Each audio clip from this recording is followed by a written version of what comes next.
But thanks for coming on the Rat Salad Review. Really appreciate it. Hi, no, thanks for having me, man. We are here with. I'm going to try to pronounce your name right because I usually say Jorn Lande, but I've been watching YouTube interviews and it's Jorn Lande. Is that correct? Usually they don't use the J. They usually say Jorn. Yeah, Jorn. That's yes. simple. Yeah, Jorn.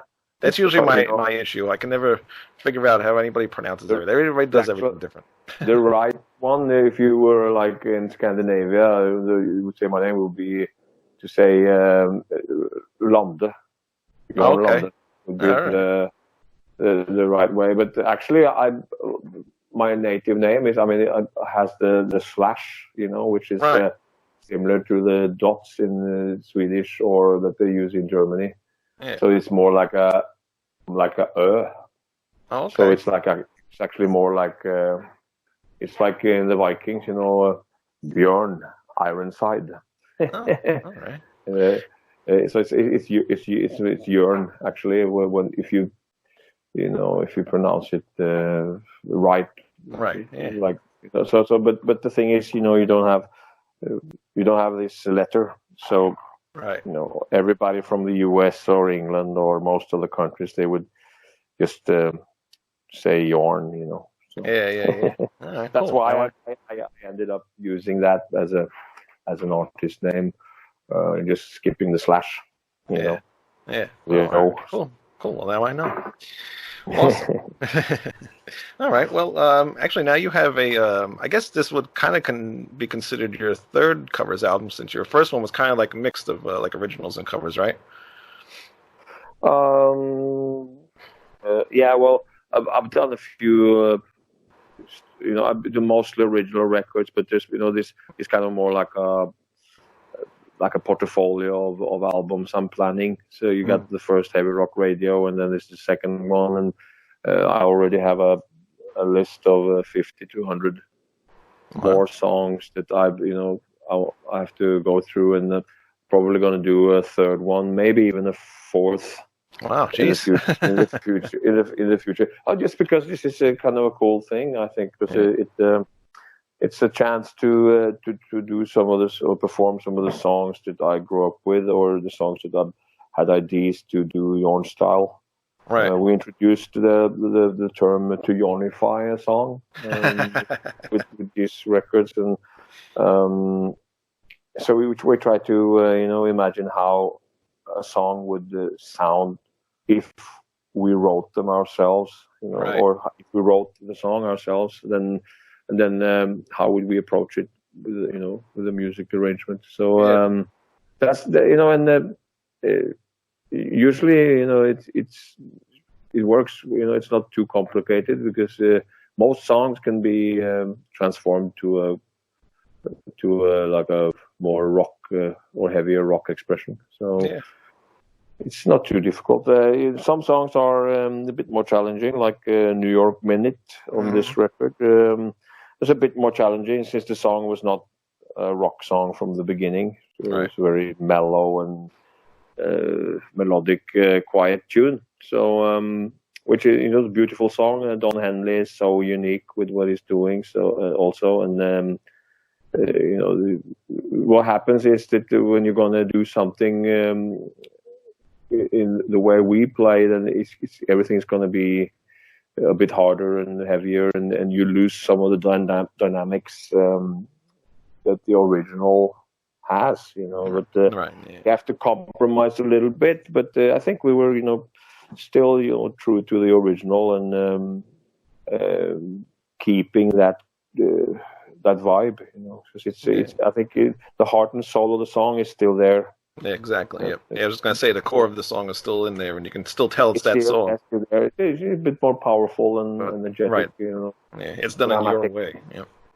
Yeah. So, I have to sing it a little harder than Don Henley. That's when the band starts playing and you get the big bombastic drums and powerful guitars, then it kind of you have to sing a little bit harder to cut through everything and to make a good balance. So you lose a little bit of the dynamics that the original has, but that's the compromise in order to do it like we've done it. So now it's more like it's a melodic power ballad more, but still an epic long track, almost 7 minutes. So I think maybe the original is even longer, if I'm not mistaken. Is it really? Oh wow! Because I'm listening to it. Cause I know the song, but I'm not a huge fan of that song. But I know it's a long one. But then when I heard your version, I'm like, wow, this is kind of long. But now that you're saying the original is longer, I'm like, ooh. Actually, I might be wrong, but I think there's like some intro stuff and instrumental stuff there too that's kind of dragging out, I think. So maybe there's an edit or something they did for a single. I don't know. Or an album version that's different, but I don't remember right now anyway. But it's Don Henley still is one of my favorite singers of all times. So it's I would say that New York Minute, it's almost like a sequel to Hotel California, which we did on the first Heavy Rock Radio album. So I also my voice fits very well with the the Eagle stuff. So to do that, your own style is kind of natural. Plus, I grew up with all these records, and it's a part of my life. It's kind of like it's a part of your story. So and Lonely Nights, the Bryan Adams song, which is the opening track, is. It's a great song too. Maybe a song that's a little forgotten among people. Younger people probably never heard the song at all. So it's probably one of the best songs that Bryan did. In his time. He did so many great songs after Lonely Nights. So. And the success he had, and the commercial kind of thing, it kind of overshadowed some of these earlier songs that he did. But I bought that record when it was new, around 80, so 1980. So it was I don't remember when it was, 80 or 81 or something. So and then was it? But anyway, it's. I just try to do some of the songs that I grew up with, that I love to sing, and that I could imagine Jorn style, John Jorn style. So, definitely. Winning is another track, which is a good example on that. Originally released and written by Russ Ballard, but then I never heard the original version till like the recent years, but I heard the Santana version, so that's where I came, across that song through Santana in where was that? That must have been 81 too, around that time. So I probably heard that the same year or a year after it came out. So. And Alex Ligertwood from Scotland, he was still is a great singer. I used to listen to like his voice a lot, and I already had the Marathon album from '79, which had some great songs on it, and so when the Zebop Santana album came out. I was already familiar with him as a singer and a big fan of his voice, and his performances was really outstanding. He sounded almost like he was like a black guy with a lot of soul, and I didn't even know. When I saw a picture of the guy, and it's like, is that him? Almost with the beard and almost like red. Right. Yeah. Red beard is kind of and. Looked like a real Scotsman, and I thought, wow, I was surprised, because he sounded so soulful and surprising. And we added the Scottish bagpipes to the song. It was kind of symbolic. Because Alex came from Scotland, so it's kind of small bits and pieces there that we find a bit funny. So, and it worked for the song. I always liked that song. The choruses on the Santana version had a certain keyboard structure. It was easy to just replace that keyboard structure with heavy guitars. A bit similar to what we did with the Frida song. I Know There's Something Going On, which was a similar approach. Which it had some keyboards and it had very like it had some clean guitar and stuff, but it was really not a guitar-based song. So we just kind of followed the more keyboard-oriented structure and replaced it with guitars, and that's it. So that's pretty similar or pretty easy and natural. But then you have like some of the other songs that were more challenging, like like I said, like New York Minute, for example. So we had the same with the Hotel California. It was when we did that a few years ago. It was same thing. How do you do that song? Right. Stay true to the original somehow.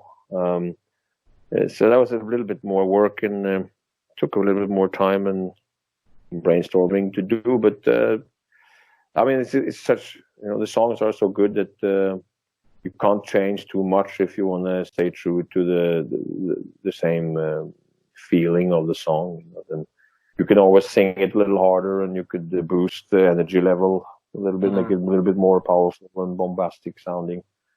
But it's if you're not going to change the whole song and the structure of the song, you can't do much. You can always so I mean, compromise was to do some a little bit more progressive elements there with the guitars and stuff, and something that usually works well is when you add those. I usually say like this Queen or Brian May type of bits and pieces in a song. Right. Yeah. It makes everything more dramatic, and so we sometimes do that, and you can hear that on Hotel California. You can hear it on many other songs that were not original, like rock songs or heavy rock songs from the beginning. Also, Running Up That Hill from the previous record, it had no guitars at all, as far as I can remember. It's more like a almost like a electronic kind of drum. Yep. Yeah, it's almost like a loop thing or like a early electronica kind of thing that Kate Bush did, and then trying to do that song in a rock-oriented way was also kind of challenging. But with this, I usually end up comparing or describing this Brian May thing because to use that in several songs really works. It kind of and you play more like single notes. Not always with the big chords and always playing a lot of stuff, picking all the time, and it's more playing like a fanfare kind of thing. Do this. Have you ever heard the cover version of that song by the band Within Temptation? Yeah, I heard it. Yeah, it's pretty good. Yeah, I heard it, yeah. I like yours better though. I mean, I like them both, but it's a cool song. Yeah. It's a cool song. I think we're all maybe we're all seeing the picture in a different the perspective today. One thing isn't necessarily better than the other always. Right, I mean, there's different ways of doing things, right? It depends on taste and what you prefer and not. So, some people like heartfelt stuff. Other people like it to be a bit more clinical and how should I say, like sterile or stereotype, sounding. Right. So I mean, it's individual. It depends on where you come from, and I think So I mean, even though we most of us love like AC/DC, not everyone likes to listen to Right, Angus exactly. Young's riffs. They say, "Oh, Yep. come on, play something more interesting than those riffs again." Yeah. So I mean, everything is relative. Yeah, exactly. Because I play a lot of music at work and stuff, and I put on AC/DC sometimes, and some people be like, I can't stand this no more. But actually, a song of yours came on the other day. I can't remember which one it was, but it was off the Spirit Black album, and some people did go, "Oh, I actually do like this song. This is actually a good one that you're playing today." So it's like, good, thank God you like something I listen to. That's great. Well, that's cool, man. Yeah. Well, yeah, there's some good songs on that Spirit Black record. It has some very heavy songs. Yeah. Road of the Cross and stuff is a kind of it's a powerful songs. Do you have a favorite album that you've done so far? Like your solo stuff? It's hard to say. Favorite album, maybe because you belong to the time or the stage that you are at now. It's kind of like. I think Life on Death Road is probably, even though I love some of the older records, some people say the early albums had more progressive elements or something like this, some people like that, and some people are focused on how creative or how original you were with some things in the past, or the lineup.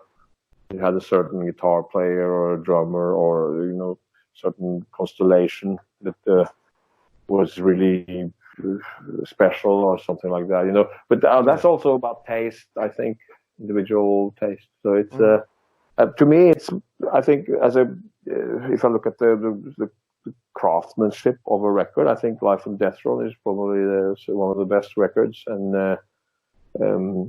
if you look at like if you think that you're putting on an album with a good production and where all the songs have a certain quality level, and the mix and the concept, everything is well crafted in a way that gives you the. I mean, so you have like a potential classic album as we remember it. When you would say, "Oh, that record is a classic," So I mean, some of the stuff I did in the past it had maybe some songs. It's like "Lonely Are the Brave." The song itself is a great song. And but it's like on that record there's a few songs, but that are really good songs. But personally, I feel that when I look at some of the records as albums, I don't always see the records as complete albums in a way. Not the same way like when I grew up and bought a vinyl, for example. It was sometimes I feel like, okay, that record was watered out with that song, or I re-recorded this one, or I did something, and it was not really complete as a whole. Always. But then you had some tracks like the title track, "Lonely Are the Brave," or you had like "Out Termination" on the Out Termination record. Some songs that would be really classic songs in a way in the Jorn catalog, that you would say, "Wow, that's fucking good songwriting, great performances," But all the songs were not necessarily always fitting in context. They were sometimes a bit. Is there one song? Cause I know you've re-recorded some of your songs. Is there one song that you really didn't like and you had to re-record it because it just bothered you so much? Well, it's a lot of songs I would love to re-record still. No, I mean, usually we never had time to re-record anything. So, I did a couple of tracks I tried in the past to do a couple of different versions of, but they're not necessarily better. Maybe they're better sounding. And you feel that you had a better, maybe, it's always, you gain something and you lose something else, the freshness and the energy of the original first one was maybe special, and then you were not happy with something. Maybe you thought that it was, sounded too thin or too progressive arrangements or whatever, too technical stuff going on. Maybe you wanted it to be simplified and sounding bigger and stuff like that. But But then you try to do it, and then you realize, okay, so I'm singing better on the new one, or sound like a more grown-up, powerful singer. But the result was not really better. It lacks maybe some of that freshness and energy that the original had. So, but you know, times are hectic, and we don't have. You know, we don't have time to do a lot of extra stuff anymore. You know, so it's like, and then you ask yourself whether it's necessary. You know, to do it. So it's like, is it really? Will the? I mean, does the world go bananas because you do it? Not really. You know, so it's more about your own personal need. To do it, you know, it's like, I gotta do that song. So then, you know, I might do a song, and I have a couple of songs in mind which I might want to do in the future, and but I didn't have to re-record them. Actually, I could have just opened the old tapes and or you know, remixed them and added stuff. And then it would be fine. But some of the songs don't. I mean, some of the albums don't exist. There's a couple of records where the master tapes are not. It's like older ones, which they're gone now, and you can't do. So I don't have everything I've done, you know. So in that sense, you can't. You have the actual mixed masters, but you don't have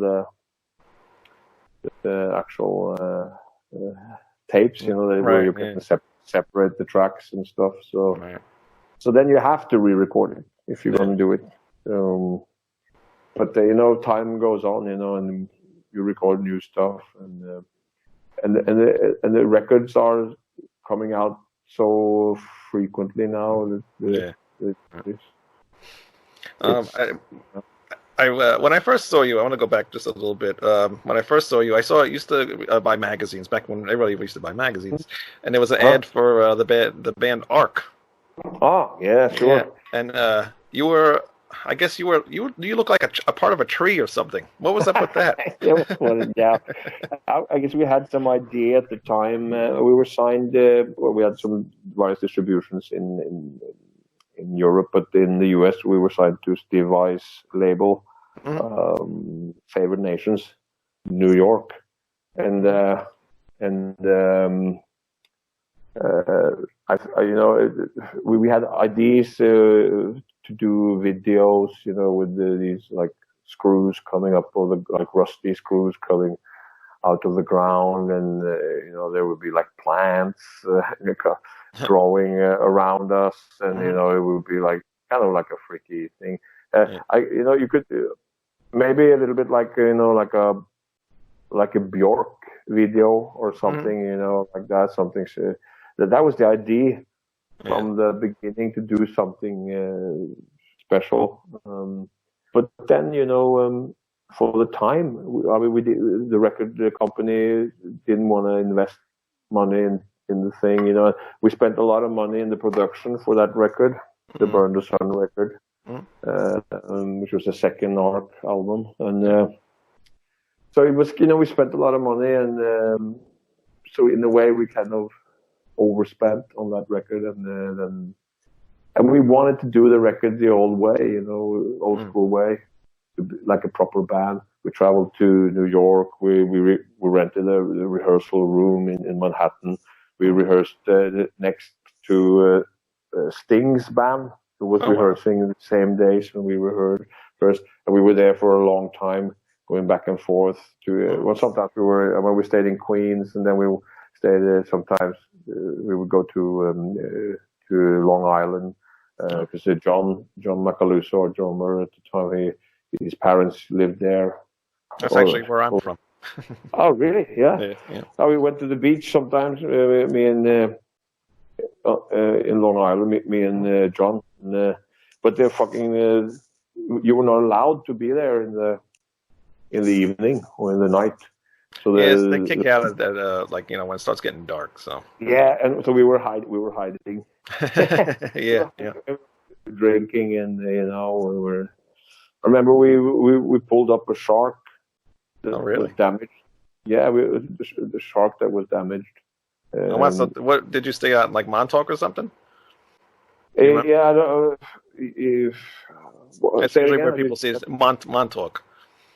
And the very end of Long Island. That's where that is. Yeah, could be. Yeah, could be. It was it was a lot of like tall buildings there and stuff, and I don't remember exactly now. Right. But, and we were probably not sober when we were there at the time.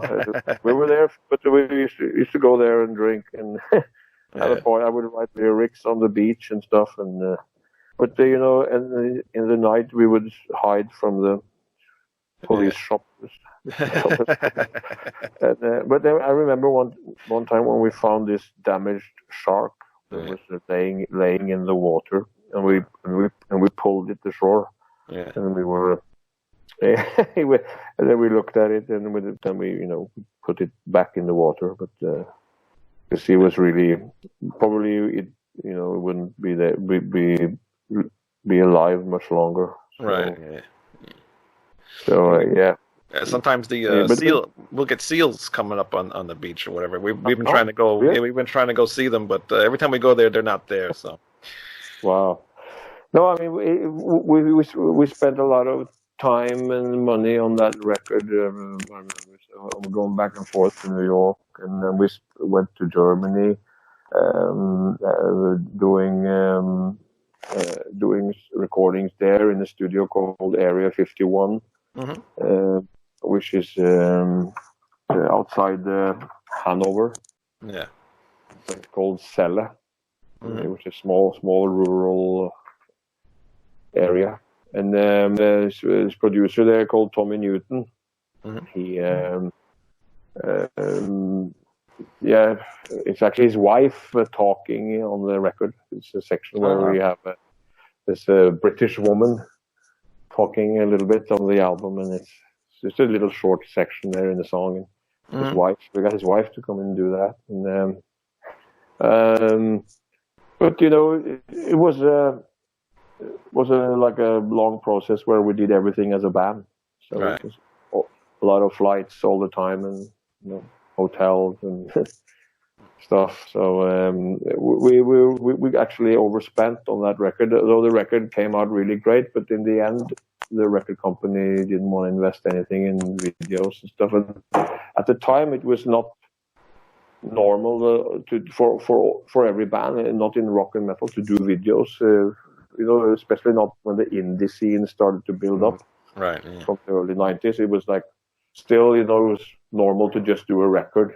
Yeah. And that's it. And okay, we didn't do a video for this record. Okay, so maybe for the next one we'll do a video. It's more that way of thinking. And So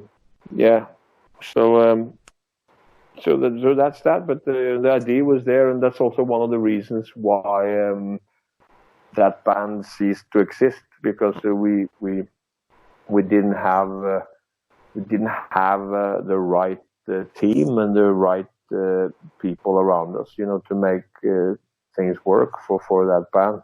Yeah. It's like you were caught between two chairs. You were not a metal band like Judas Priest or but then you were not. But then you were not like a typical pop act either. You were just, or you were not playing rock. You were just something in between everything. So the magazines, the metal magazines, they didn't really want to feature it that much, because they'd rather write about some metal band or black metal band or something like that. So so we were kind of caught in between everything, and there was a problem. Maybe if that band would have existed a little bit longer, and we would have done another record, maybe in 2005, for example, maybe it would have been different. So it's like when I did the Masterplan a few years later, 2003 or so. This debut album of Masterplan really sold big, and we got this European Border Breakers Award from the EU Commission, selling because we were one of the biggest selling acts in Europe at the time, and together with the Darkness, which also had their first album out. So a lot of good things happening, and but I think this art record just came at this time where, or it's just the wrong time, I think. Then Yeah. like 10 years later, people started looking at that album, especially that second album, Burn the Sun, and saying, wow, that's a brilliant record, and so Yeah.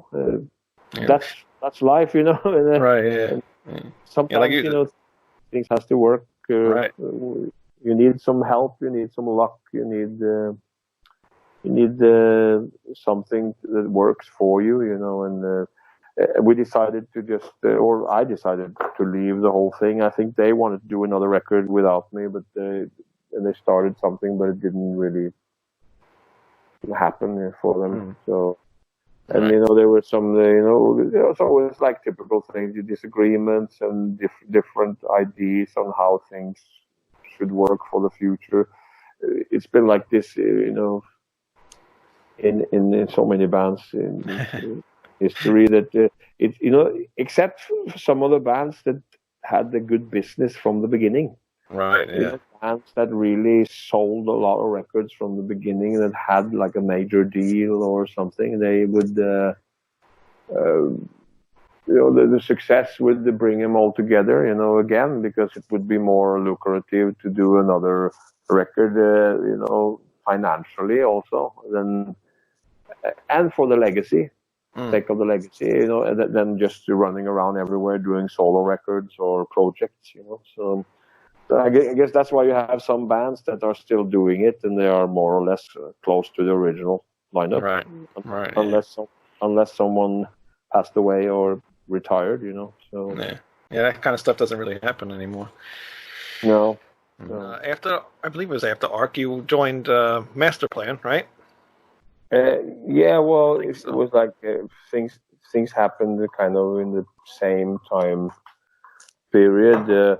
We did like this project in the US too, or like it was kind of like a European American thing, with this Millennium band. With Ralph Santola on guitar, who used to be the guitar player in the band called Death. A long time ago, which was more extreme metal. But then he was also into. I mean, sadly, he passed away not too long ago. So, but oh, really? Yeah. So, but it was like a partly an American band and a European band. So we had like that's Mundanus. I can never pronounce the name of that band. Mundanus Imperium. No. That was a Norwegian thing. So this band was we just did one record, and they did another record with another singer, and then there was some compilation coming out with the mix of songs from both records. Oh, Millennium. Millennium. Yeah, Millennium. Yeah. So, yes. So that band was kind of a different thing again. Everything happened in the same time period, actually. If you look at ARC, Burn the Sun, Millennium, the beginning, or the first couple of Jorn records, and the Masterplan. Everything was kind of like this like 2-3 year period there that things happened, So I would work at something, and then I would go back home and work on another thing, and then they would just be released with like 6 months to 10 months, Yeah, so you were real busy at that time, I guess. Interval, yeah. Yeah, I was busy. Yeah, so it was. Some of the stuff was recorded, but not released right away, and so on. So, I mean, we started even for the Masterplan stuff. We was done earlier. I mean, the album came when was it 2003, but we did it like 2001, 2002. We were working on it, So. So, and at the same time, I did like the World Changer album, came out, and just released the Burn the Sun before that there, and the Beyond Twilight stuff. So it was kind of like multitasking period for me. Yeah. What were you? I guess you were probably real busy with Masterplan going on tour, right? That was probably the bigger one out of all those at the time. Well, it was kind of like we did a couple of tours with that band, yeah, but it was all right. I mean, it was we didn't do like all the biggest places. So we did some bigger shows, but it wasn't like a down to earth tour really. And I remember one of the tours we did. We had we did one tour actually with another band too, with Hammerfall from Sweden, and there was another band which had Gus G playing guitar. So Gus was playing as a special guest or as like support on that tour. Wow. So the band. So that was the first time I met him, and he was so young at the time. Still he's young kind of, but at that time it was just that kind of crossover, before he was still looking like a teenager, and right. You know what I mean, and very humble and very, I would say, hungry to do something great, in the music business. And he was, but he's working so hard, and he was already back then, getting into the scene, doing stuff for Japan, Burn magazine, and always doing stuff to get sponsorship, to get things going for him, and he worked so hard, and then a few years later, he suddenly played with Ozzy, and he was kind of like, right. Oh fuck, you really did something right. So it was, he was always a great guy, and someone who worked very hard. So I really respect him a lot, and I really like him as a person. He's a very nice guy, but he's very focused on what he's doing, and which is what you have to be, if you're gonna survive in this business, especially if you're gonna make a living from music. So. Yeah. Did he ever ask you to join Firewind? Because I know he was having problems with singers and stuff.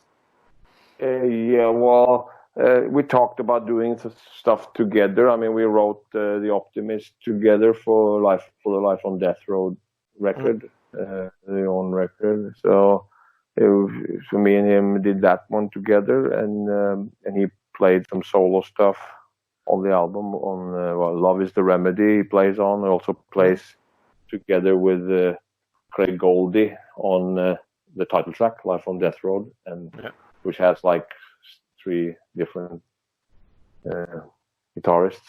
So has both Craig and Gus and Alex Bayrott trading off. Wow! Yeah. In a long solo section there. And these solos are really great and really epic stuff going down, and some of the best stuff they ever played on that song.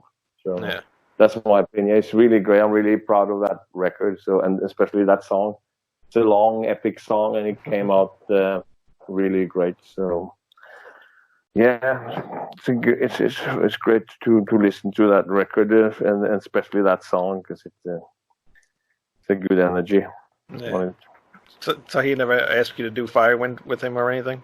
No, not really. I mean, we talked about like doing something in the future, and he maybe mentioned a couple of things in the past, but I mentioned also a few things, if he would be willing to play with me, and do stuff. So we were all busy, and it's a shame he worked with me a little bit on my record there, but we never had time. He didn't have time, or I didn't have time to do stuff, because we're in the middle of everything else, we were doing. So it's a real shame he didn't work out with Ozzy, because he was probably the next step up from Zakk Wylde. I mean, Zakk Wylde's good, but he's probably like the next step up from Zakk Wylde, and he's almost in a way like Randy Rhoads, and it probably would have.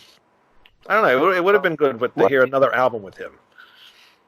I think I don't know. I don't know why things didn't work for that, but I mean, it doesn't really matter. I mean, it's it's sometimes it's not really a big issue or a reason. It's just that sometimes someone wants to do something different, and then people just don't work together for a while, or maybe sometimes never again. But it doesn't necessarily have to be that there was a big problem. You know what I mean? So it could be just I don't know what that was all about. But I know this very well because I've had so many people in my life that most of them I'm still close friends with. So close friends. So it's not a problem. But of course, there's some issues that gone down in history, but most of the time it's been natural reasons or causes for the breakup of a band or stuff like that. It usually has to do with the fact that you just move on and you do what you do. If you get some offers or you see some opportunity coming along, and we gotta survive in the business, and you want to evolve and do stuff better, and maybe you have some unfinished business, either whether it's music or this direction or where you're going, or so you get some other opportunities and you take them, and I've done that too many times, and you've done that a lot of times. but there's a lot of occasions where people see a project as their baby, something very unique and special, and they don't want people in the band to go off doing a lot of other stuff. They want people to commit to one thing, and this is something I never wanted to do that, especially if I see that something is not working right. For example, if you do a great record and you do a tour and you see that there's nothing happening after that except for some good reviews and maybe you made some cash from it or whatever, but you see that there's something that works against the whole project. Maybe maybe it's not the right team. Maybe record company is not investing much to get this thing moving. And then of course you don't want to sit on the fence and wait. Right. So then there's always some discussions in the band. Whether some people want to sacrifice more for a project and bleed a little bit, to get to the next level. I've done that too a few times, but the older I got, the more important it became, or it got to be like to be productive, be a constructive guy who's working, keeping support your family, keeping everything together. Right. So I mean. And the times we live in, I guess, is the same. A lot of things always hanging in the air, and I think people are now getting used to the fact that you just have to work, and you have to be on top of the case every year. You can't just wait to be like a martyr, thinking that this one band will be the new Pink Floyd or whatever. People, you want to. Right. It's kind of like a surreal thing. You have to be realistic, and if you want to make a living and have a good career, you just got to work. You got to keep the flow. Is that what happened with? What was that? Sorry, no, that you said that's all. It's pretty simple. Yeah. Is that what I guess what happened with Masterplan with you leaving? Yeah, that was more the music style and the direction of the band, because since the first record did so well, and the second one did also pretty good, but it sold less than the first one.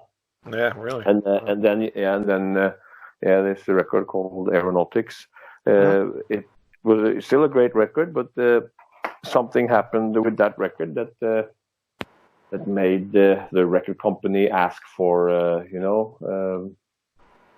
different approach. At the same time, you had a couple of guys in the band, who came from another band, which was the German band Halloween. Yeah. Are you a fan of Halloween? No, not really. I never was into that style. But I'm a good friend with Michael Kiske, and we were touring together. With all right, good thing you said that, because they're my favorite band, and if you didn't, Kiske now, so all right, you're all right now. Yeah. He's a good guy, So, and then we had a lot of fun together. So I really like him, and we're both big Elvis fans, right, and we were singing Elvis in the bus and everywhere. Always, suddenly there would be at the end of the tour, we had great duets backstage with. Oh, really? Second harmonies, Elvis stuff. Yeah, it was a laugh. We had fun on that tour. But the thing is, when someone wants to go more power metal, and the record company wants to ask you to think about a certain formula, then that's where I went off track with it. I was totally against it. I just said to everyone that the reason why we had the magic we had now for the first couple of records, regardless of if the sales were less on the second one or not, it was still pretty. It sold pretty well. Yeah. So still good, and so I just realized that it's not my cup of tea, to go towards a more power metal, right, clean, pure power metal direction. It was not really where I wanted to go, and I felt that the elements we had on several of the other songs, so many great songs on those records, and they have nothing to do with power metal, really. Right. You might have certain songs that, with the fast double bass drums, and which has even some of them with these little, I would say, Halloweenish influence from, because of Roland and Uli, and from Halloween. So, there's some songs, the first one you have Kind-Hearted Light is one song, and you have Heroes, which was the duet I did with Michael Kiske for the first record. Yeah. So the thing is, stuff that's related to power metal, but the majority of the music was not really power metal. Right. Yeah. I think that's why I liked about it, because it went away from that. Yeah. So it's more experimental, metal or heavy rock or whatever you want to call it, but and very big sounding and progressive and melodic. So I think.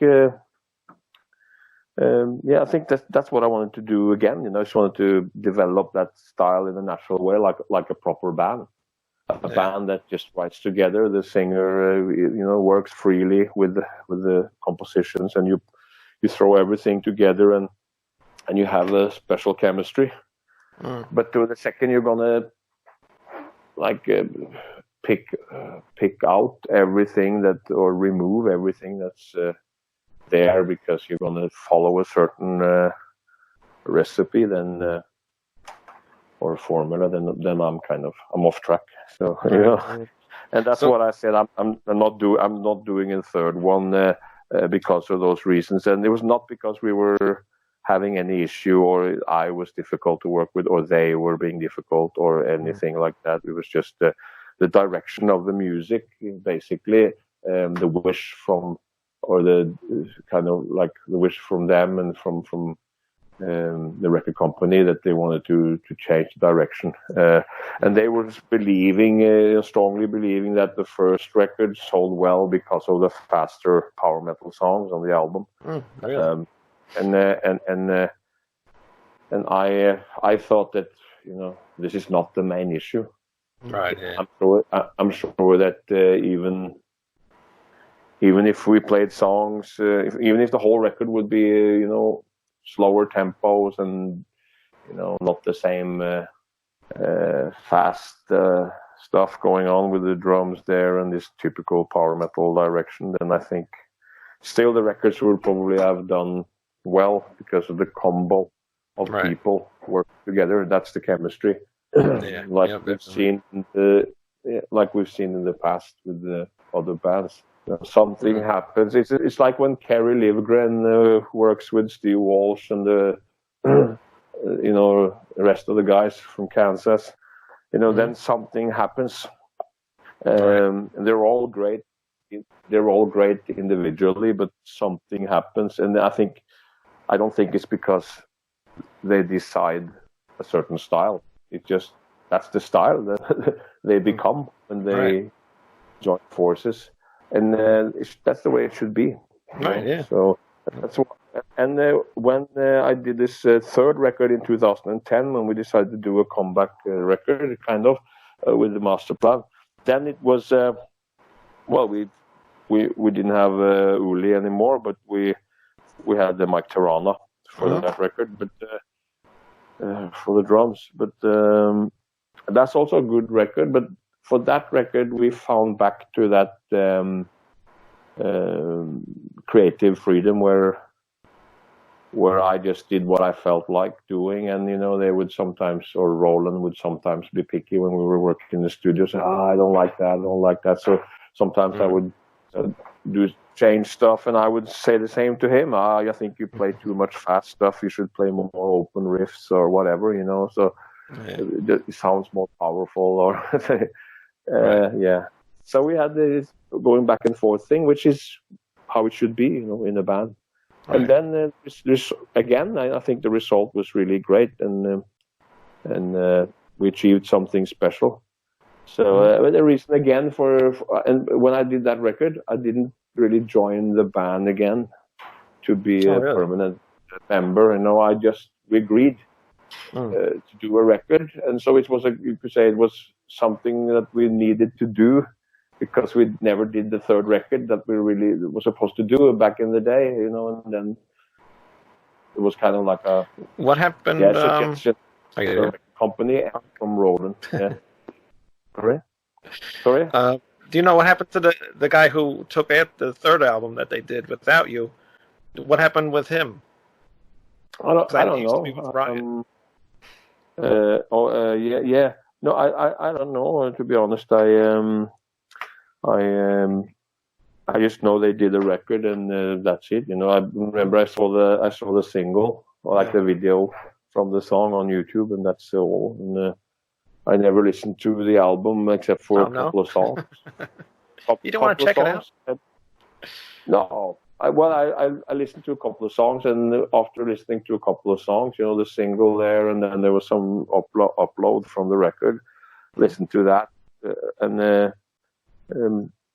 it was kind of like, okay, I can hear the Masterplan stuff kind of in there, and the singer was a good singer, so it was all good, but it was kind of in the same formula that I expected, to be honest, and it was a little bit more in the power metal direction than which was something I didn't want from the beginning. So. Right.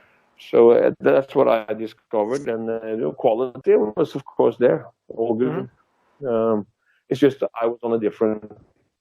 I mean, it's obvious when you record a song like Hotel California, New York Minute, or you do like a cover song, or you choose or Lonely Nights from the new record. When you record stuff like that with that type of more classic rock. Oriented arrangement, it's kind of obvious that I'm not really into that kind of Masterplan style. No, I mean some of it, yes, but I mean I'm more into songs like "Back for My Life" or "Bleeding Eyes," which is a track we did. The song that was a bonus track, which was it's called "Love Is a Rock," which was on the maxi single, which is a really great song. I'm more into stuff like that, which crosses more over to more classic heavy rock. Right. Yeah. but that Yeah, because they play it, because Roland plays more experimental there, and he has his sound and doing his thing. The drumming is more, I would say, like progressive and experimental, fast, and it's not really. I mean, Masterplan was never a band with a groovy, heavy drummer. It was more the more up-tempo, faster players, and with a lot of double bass drums, and so it's kind of obvious when you listen to some of the Jorn stuff, that if I wanted to do something similar to Masterplan, I would, easily do it. Because that's a matter of, working with a certain type of musician. Working with a guitar player coming from the more modern metal scene. That would probably change the sound of the Jorn records a lot. Right. We saw a little bit of that maybe on the earlier records when I had like Jan Axel Hellhammer Blomberg on drums for the World Changer album, for example, which he plays great on that record. But he usually plays with black metal bands, and he plays in Mayhem, and so. That's good that musicians can switch to different things like that. Even though he does black metal and he switches to regular side. That's good. I like that. Yeah, it was kind of cool, but maybe that contributed to make that record a bit different and maybe a little bit. It's a good album. I like that album. Yeah. Well, yeah, thanks, mate. Well, it's and the same thing with the Alternation record when we had Stian Kristoffersen from Pagan's Mind, the Norwegian prog metal band, and. We had him playing drums, and that kind of also changed the whole thing a little bit. So, and then when you add the progressive guitarist on top of that, like we had the Jon Lofstad also from Pagan's Mind for that record, you can hear he's a great guitar player. You can hear that some of those classic songs, a song like Young Forever, for example, or Living with Wolves. Some of those songs, it's obvious that they would have been perfect for example, Francesco Jovino, or my old drummer Willie Bendixson, or a drummer from the old school groovy style, or with the groovy style. So it's just that maybe it would have been a little bit more obvious with those type of drummers, but I think the songs would have also been great with the original classic sound that I thought about from the beginning. Because from the beginning, the songs were written for or with a more heavy grooving drummer in mind. Right. Yeah. And then things change along the way, and you meet people, and you someone suggests someone to you, and this was also the beginning of my solo career, kind of, because I started doing these Jorn records a bit on the side from the beginning, and then and at the same time it was a lot of focus on moving away from the 70s 80s sound, and the fact that I came from that old school era, and wrote songs a little bit in that style. It kind of was a thought I had, that maybe it's smart to choose some different musicians now to get some different colors and input in these more traditional songs, because the way I write is kind of it's traditional in the sense that I'm not doing a lot of freaky stuff, all the time. Maybe I do a song that's different, like you have an element here and there on a Masterplan record or Arc or Beyond Twilight where I change my voice, maybe singing higher or dark, or some chameleon thing going on in some songs, or for some songs. But I think it was a good thing for the time, to get some of these more modern musicians to get the different color. So, but now I'm back to the old school thing again, because that's where my heart is. To be honest, yeah, I can tell you're definitely more comfortable in this what you're doing now. Well, thank you, man. Well, it's all depends on where you are in life. So I'm not so into experimenting now, and I've tried a lot of new metal stuff, working with various people. So it's. Yeah, how'd you get involved with the Avantasia thing? Because that's a big ordeal. Yeah. Well, that's again something. It's like a new thing, which I don't really connect with the music at all, except for some of the songs or some doing. Yeah, of course I connect with like the verses for Scarecrow or the powerful bits I'm singing. I like some of the sections I'm singing for, like this new song, the Raven Child. Oh, your phone's cutting out. Well, Avantasia, that's where no, it's a kind of it's an original project. It's a kind of unique project, and it's not. You can't really call it a band because it's more like a group of musicians and almost like a rock opera. It's kind of like a rock opera, but it's not. It's kind of it's almost like a circus. Yeah, like a circus. It's a bit like it's something in between. I think it's like something. It's like a Bat Out of Hell Meatloaf Jim Steinman thing meets some opera or something. Right. Yeah. It's something in between there. But I like the whole idea, and Toby is a great guy to work with, and when he writes stuff, it's kind of like it's just natural. What he writes, it fits me perfectly, and it fits anyone who joins that project. I mean, when you listen to the stuff that Jeff sings, it sounds like it's something he wrote with Queensryche or something that he would do himself for a solo record or something. It's really, really special talent that Toby has for doing that. I mean, if you listen to the Toy Master that he wrote for Alice Cooper. Yep. I mean, it sounds like something that Alice would have done, herself. So it's very, very unique the way he's thinking with this and how he's able to come across with the songs that sound so much like people did it themselves. So very special. So he has some talent there. So I'm thinking. I always said to my wife here that when we're talking about stuff that maybe if I have a hard time writing stuff for the future, maybe I could just get Toby to write stuff, because he will probably just write the right songs that fits perfectly with the Jorn style.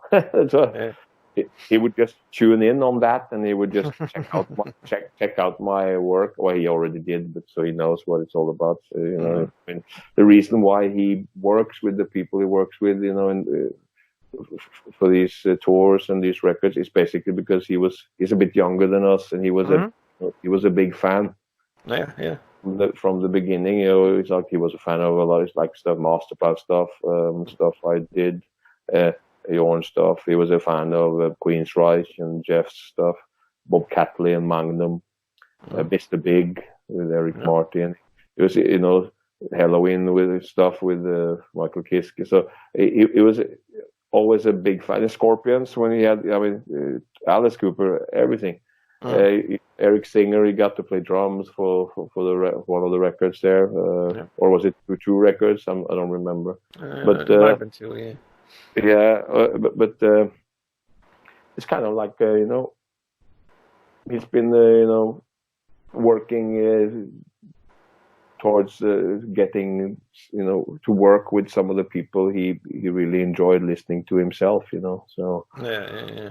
And that's the cool thing with Toby. He's very clever with everything he's doing, and he's working very hard to get the business right and to make everything work here. And thanks to him, this is possible. So that's all kudos to him for that, because it's not for everyone to make something like this happen. So that's a special, not just a special talent, but it's also a lot of work, and it's not for everyone to do that. And he invested a lot of time and money into this. In sections of his career when he was younger, he invested also money that he didn't have. It was a big risk. He took a lot of risks with this, and because he just wanted to live the dream. I want this to happen. So that's something to respect. We respect him a lot for, and of course it's also very comfortable for us to go out of our other box, and go on the road and do this. It's also very, I would say, satisfying not to have to do a lot of stuff yourself all the time. You can actually focus mostly on the performance, going on stage, and it's like the shit, shower and shave thing. You can you don't really have to worry about anything else. And of course, I know Toby has a lot of stuff to worry about, because he has to answer to everything. Even though you have a tour manager and you have the agency there, and there's people to do that job, but still, he's the guy who has to answer yes or no to any problem, or if something happens, there's delays, or you have to change something with the flights, extra costs, everything that happens. If it's the backline equipment, every time there's a complication, with the promoters, or as we tour, it's he has to always answer yes or no to those questions and find. It has to do with it has to do with making the calculations work, for the budget, so that you don't have any surprises. And that will destroy the whole thing. Because even though people sometimes think that, this is so big now, they make so much money, and blah blah blah. This is the way most people think. But it's not always like this. It's it's good business, but it's only good business if you take care of all these things. If the second you start, having problems with the things that don't work, you suddenly lose a lot of money, and it costs a lot of money just to pay everybody. With 32 people, I can imagine, like 32 people on the road. Wow. Everybody gets along when you're all together, I would imagine, right? And for the tours in Europe, you have like all the trucks, and then the tour buses, and so it doesn't come cheap, and Toby takes a lot of risk when he does this, and together with the agency and AC. Our tour manager, he was a great tour manager, great guy. He used to be a drummer himself when he was young in the 80s, then he ended up as a tour manager, and then now he's part owner of an agency in Germany called 9 Lives Entertainment. He also works with something called All Access, which is another agency, which is where he came from originally, but then they started another company and so on. So it's not again. I know, it's my fault. I'm a bad guy. Yes, but if we cut off again, then just try. Let's try again. I won't keep it too much. No, but there's a great bunch of people to work with there, and Avantasia, and respect each other, and we have a lot of fun, and it's not always my style, all the songs, but then again I don't sing all the songs either, so I'm just on the side sometimes looking at some of the other guys, and when I hear Kiske or I hear Jeff or somebody who's on tour, and I just hear those notes, and I see Felix, who's a monstrous drummer, plays Oh, he's so awesome. Yeah, so when he came through here with Ed Guy, this is years ago, Mm-hmm. they would have a drum solo in the middle of their show, and he would do one of the songs from Star Wars, and he would drum to that, and it was awesome, blew my mind.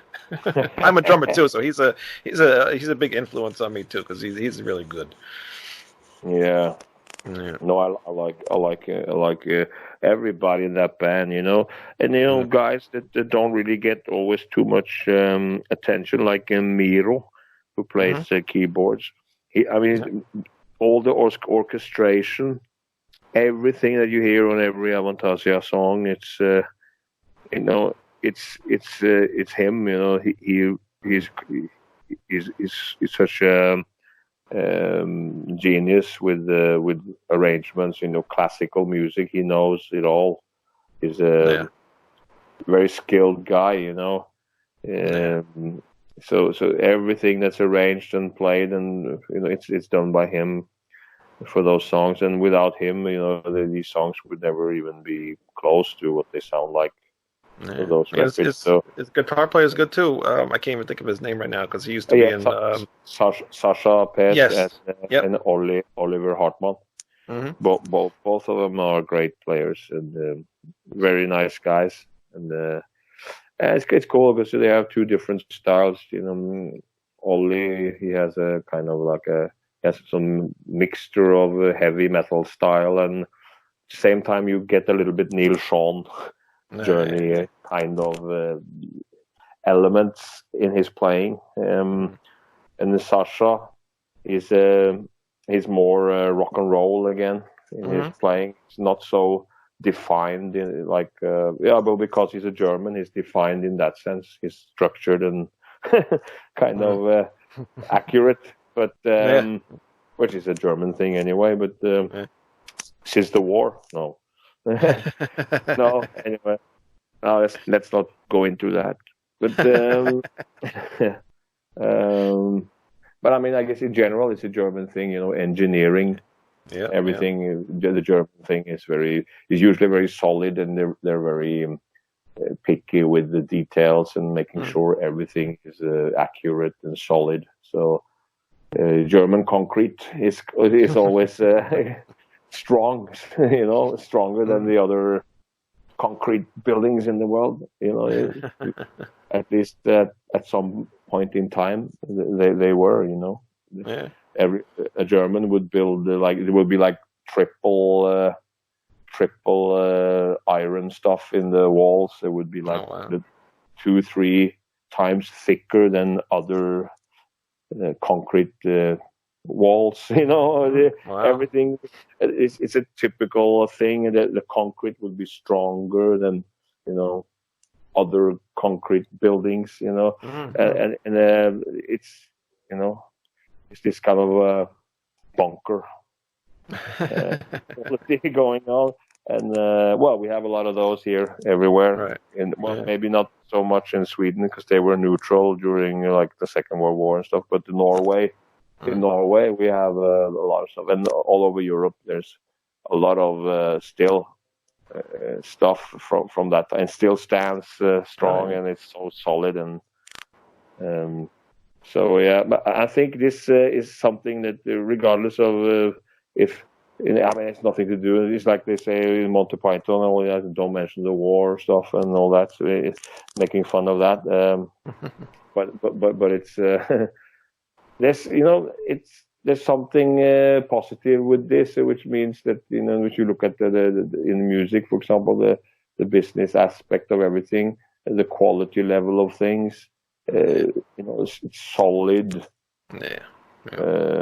work, what they present. So, you know, everything they do is well crafted, you know, and well planned, and that's why it's always, in most cases, very safe to work with a German band, for example, or if you work with a German agency or a record company. sometimes they might be even too picky on things, but in the end you realize that because of this pickiness with the details and making sure everything is right, you don't have any surprises or unexpected problems. So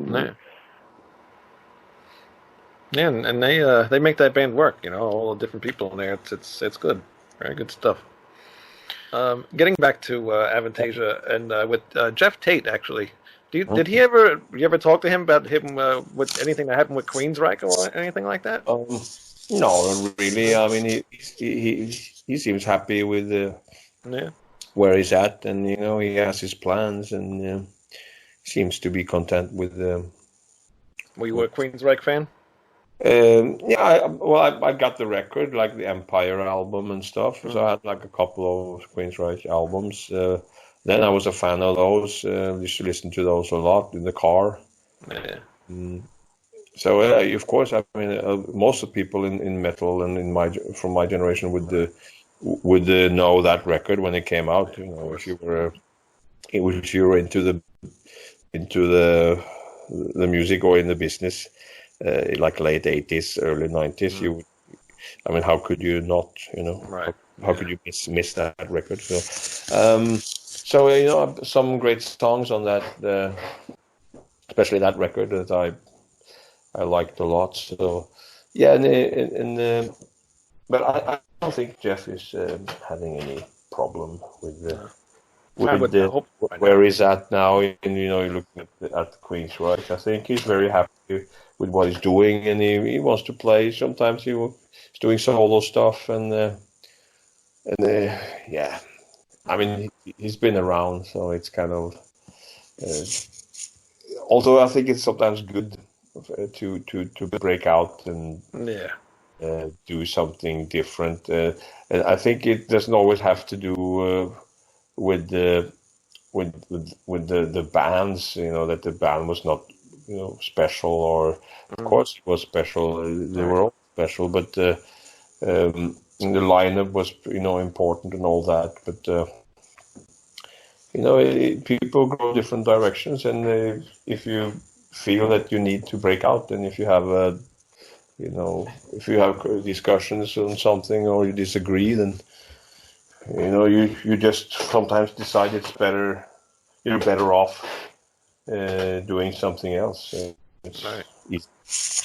don't see any strange thing with that, and I think this goes for most people in the business. Usually it's the money that brings some of the bands back. In many cases, if a band had a lot of success, and in the world or the business side to it, wants it, or brings it back. Yeah, of course. That's usually the business is the main reason in many cases. So yeah. So and some bands were maybe not always on the level that gives them the opportunity to make any good business by doing a reunion. So.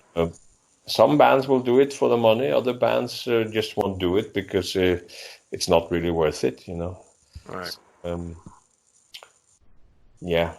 So I think that's the case with the many bands. Only the oldest, biggest bands that we know they do comeback tours or they do a record again, and it's usually based around the money. Mm-hmm. Of course. Yeah. Everybody has to live, So what do you, It's can't really turn that down. And you did when Ronnie James Dio passed away. You did a reunion thing with Heaven and Hell. I guess doing like a little tribute for Dio. Yeah.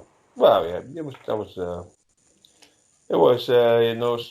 sad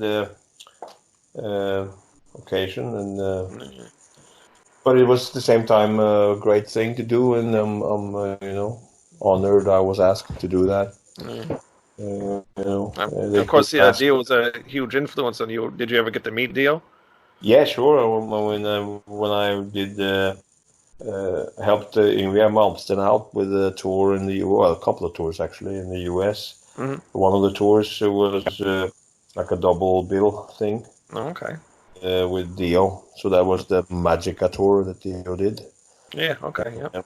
So yeah, we were touring in the US with that, and so I mean, yeah, of course, I was a big fan. I asked him some questions when we were on the road there at the hotel bar and stuff like that. Mm. He had his Irish coffee, or and I would ask questions, and yeah, so yeah, I mean we were like a month or so on the road, so it was you saw the guys every day. So Yeah.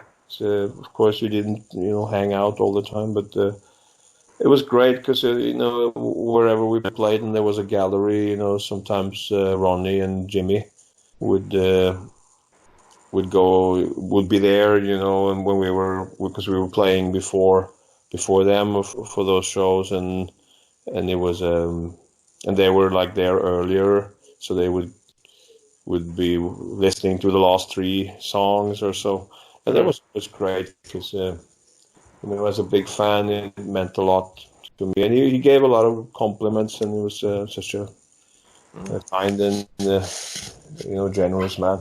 Yeah. I remember he walked through the hall the last day of the show.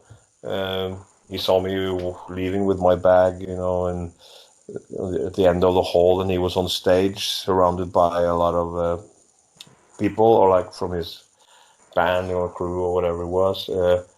And he saw me there from stage, and he came like through the hall with his arms open, and he gave me a big hug and to say goodbye. And say, "Yeah, Jorn, you're not leaving without saying goodbye."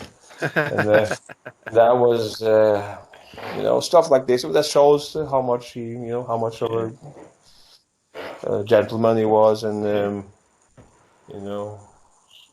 how much he cared for other people. He didn't want anyone to feel like something was not right. So, and he understood everything. Right. So he knew that and he gave me a lot of compliments, and he answered some of my questions about stuff I was curious about, which helped me a lot in my own decisions for the future.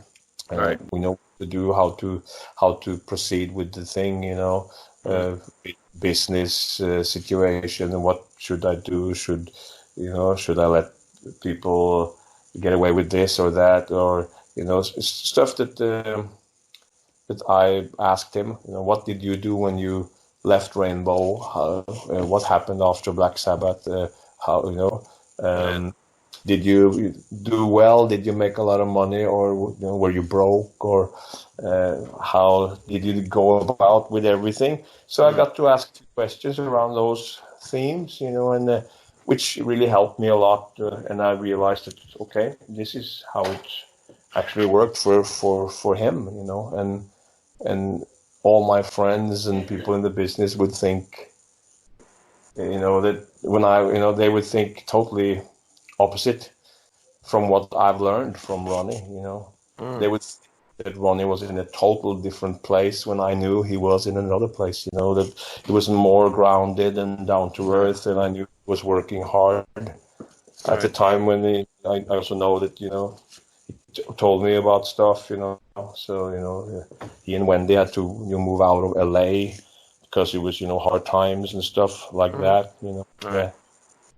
So and that helped me a lot to understand at the time. That okay, it's not just glamorous everything. We really just have to follow the heart and go for it. And when you do that, in the end, you will. Hard work will take you to where you're supposed to.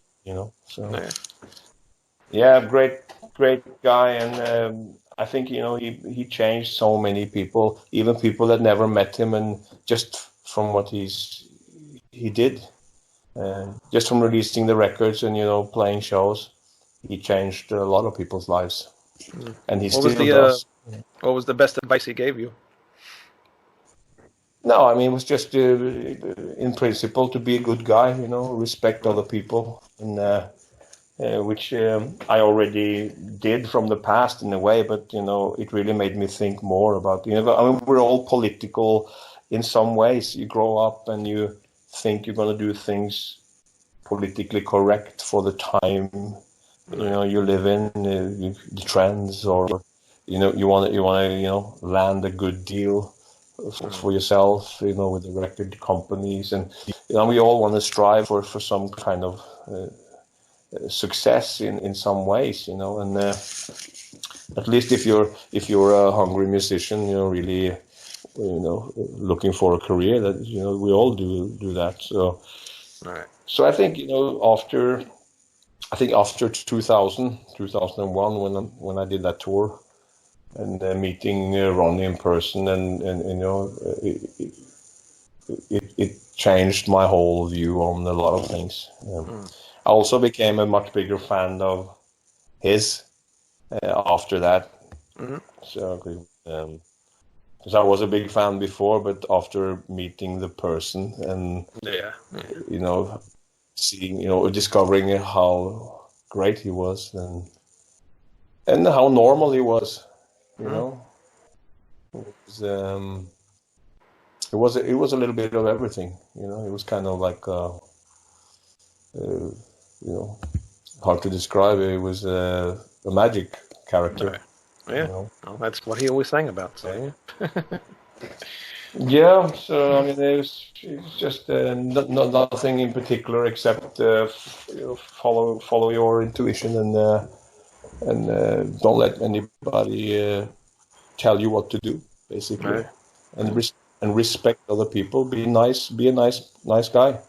So it's not really more complicated than that. Of course, we all know we have to be focused and work hard, but right. That's obvious. Yeah. Now, how come the Yngwie Malmsteen thing didn't work out with you? No, I was just helping Yngwie out with that. Well, first there was one tour, and then there was another one because his former singer had left the band. Yeah. Mark Bowles. Yeah.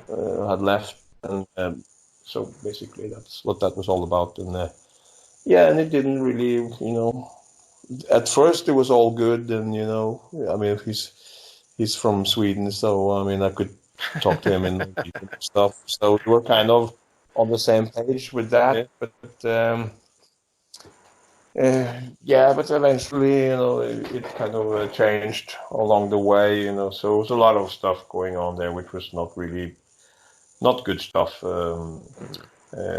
There's a lot of disrespect within the whole organization there, and going on, which is, I guess I was the one who brought subjects to the table when most other people didn't say anything, So I guess I was taking all the heat for it. Right. Yeah. So that must be my Nordic blood, But it's the Viking thing. Right. If there's a lot of bullshit going on, you just want to address the problem, right? And right.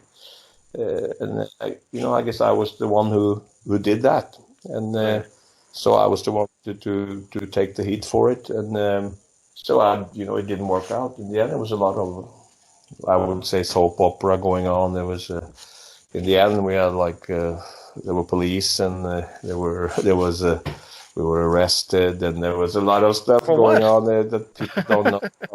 Yeah, a lot of well, you got to give us something now. Come on. Tell you the story. One day I'll tell you the detailed story through some kind of maybe a biography or something, which is I mean, isn't that typical? People write a book or something and then pretty much explain what actually went down. I guess I'll get to that same point maybe someday. I have a lot of stories to tell. It might be interesting to some. Yeah, I'm sure it would be. Well, you didn't bring him a box of donuts and apologize to him? No, not really. I had nothing really to apologize for. I think and in general, I think maybe it should be the other way around. Yeah. And, Right. so yeah, it still owes me a lot of money. So if you're gonna start that, then we can go in that direction. But you know, I'm a guy who's kind of like, you know, I just move on.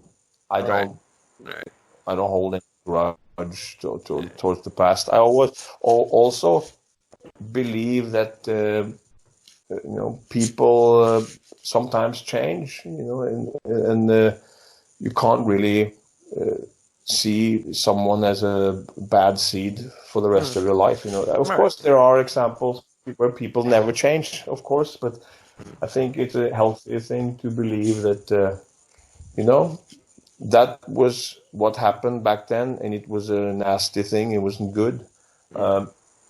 No, now that's a long time ago, and you just moved on, and you're on different places, you know, today. And I wish everyone, you know, good luck with everything, and good health and all that. You know, it's just that sometimes you don't want to have someone in your tea, you know. You know? That's always the best way, because you don't know what the other people are going through at that time. And you never know, and you never know you never know what happens with people, you know, in the future. So right, yeah, exactly. You don't want to sever any ties, just in case, you know. I met people that I met people that I would never want to see again in my life, and then I've met them now. Like even not long ago, I met somebody, and it was a guy which I never really liked, and he did a lot of bad things to me in the past, and and suddenly it was totally different, you know. He actually you know, came and, you know, wanted to talk to me and said, oh, he was sorry for everything in the past, and he wanted everything to be, you know, and he actually took a lot of self-criticism for a lot of things, and he was, you know, such a sweet guy. And he, you know, he had gone through problems with his health. He had you know, had like a lot of issues, and, you know, stuff that changed his life, you know. And he actually just did everything. He said, I was totally just in a different mindset, and I was not the same guy then as I am now. And he said, I'm very, very sorry for what I did. And all this stuff, you know. So and how can you not forgive somebody when they come to you like that? Right? Yeah. It's kind of like, okay, that was that. This is now, and I was, you know, after that, I was really happy. Yeah. I felt great to see him, and good for him, and, you know, and I'm happy that he came. Yeah. So forgive and forget. Yeah. So forgive and forget. Yeah. Hallelujah. Who was this guy? Give us an insight. Who was it? No, you know. Yeah, who was it? Yeah, you never know. That's going to be the big issue. No, that's another part of the book.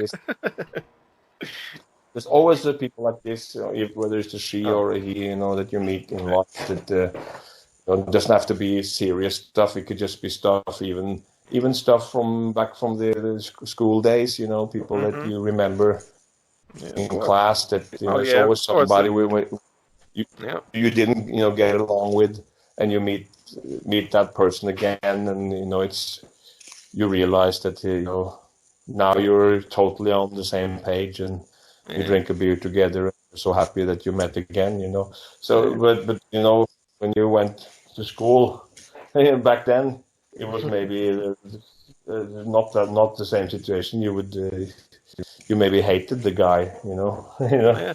Yeah, no, I had plenty of those people, and it's true. You know, you meet them later on in life, and they change. So. Yeah. I guess we all have that situation. So yeah, of course. Yeah, that's life. That is life. All the people say. Yeah. You did the Allen, and you did the album with Russell Allen, with you and Russell Allen. And you did the last one you did with Timo Tolkki. Yeah, which was basically the record company who, I mean, that project was from the beginning an idea put together by Frontiers Records, and something that me and Russell, we were asked if we wanted to do a project together, and so this was not something that we put together from the beginning. It was just an idea that was brought to the table, and Magnus from Sweden is a good songwriter, a good guitar player, and so it was kind of we just said yes to do it, and so we were supposed to do one record, and then we ended up doing 4. So even after the second, I thought we would never do a third one, but then I said yes again. Russell said yes again, and then so I guess it was. So how did it get to a the fourth first one? Sorry, no, the fourth one was actually something we didn't want to do, or I didn't want to do it, to be honest. But then they kind of persuaded me to do it, and I did it, and there was a few good tracks on it, and but it's like when you do something over and over, and it sometimes can become a very stereotype, typical kind of thing. When you repeat the same formula over and over, you sometimes end up with the quality in the end that, regardless of how great you play or sing, maybe the songs are kind of like variations of the first couple of records you did, but maybe not as strong material, or similar, but so it's not really doing much for you personally. It's not interesting in the same way anymore. You start thinking about the other couple of records, and that song reminds me of that song, and this ballad reminds me of the ballad off of the second album, and but this ballad is not as, I don't think this is as good as the one we did 2 albums ago, and so start thinking in terms like that, and then it gets to be just for the sake of getting paid, Right. Yeah. How was it? I don't even know if you probably didn't work closely with Timo, right? Well, I didn't work. Well, we were like, this was like emails and stuff, and so I actually do I actually do a podcast with Timo every week. You do? Okay. Yeah, so I want to get some insight, like if you worked with him at all. No, I mean we communicated on some other stuff, but in general it was more about practical things that I rewrote some stuff, like lyrics. Like, for example, I wrote the lyrics for Lady of Winter, which was obviously we communicated on that because I guess he wasn't too happy with that I would like not use what was written, I said, well, I can't do that. I want to rewrite everything, right. And that's what I did, and stuff like that. So it was and then I changed bits and pieces here and there for like this title track, Great Divide and stuff, but it's today we usually work through the internet, so it's when we do a record like the old school way, then it's because we want to do it. It's more the nostalgia factor, and the fact that you want to experience the vibe together. You want to experience to be in that same room and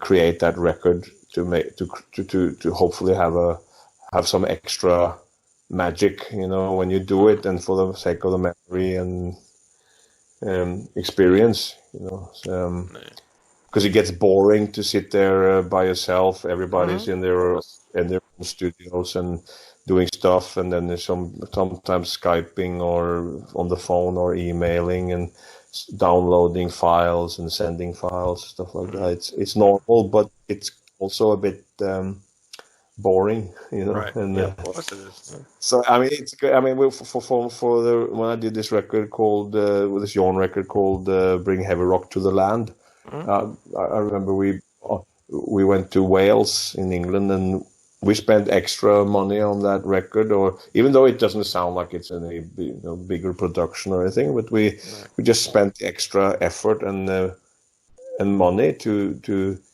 go to a legendary studio. So we went to Mono Valley in Wales and recorded the stuff in the same studio like Sabbath or Led Zeppelin or I think Queen recorded stuff there and that. So it's a legendary studio, and so we just wanted to get that vibe, and the studio itself is in old footage that we've seen, documentaries when we grew up. You've seen people from bands you loved. You've seen people when they were young running around the garden outside the studio, and you see the same. You see the windows in the back there. Oh, that's where we were recording. Yeah, and you see, it's like, I mean, that's cool. It's just kind of to get the good vibe and for the guys to hang out.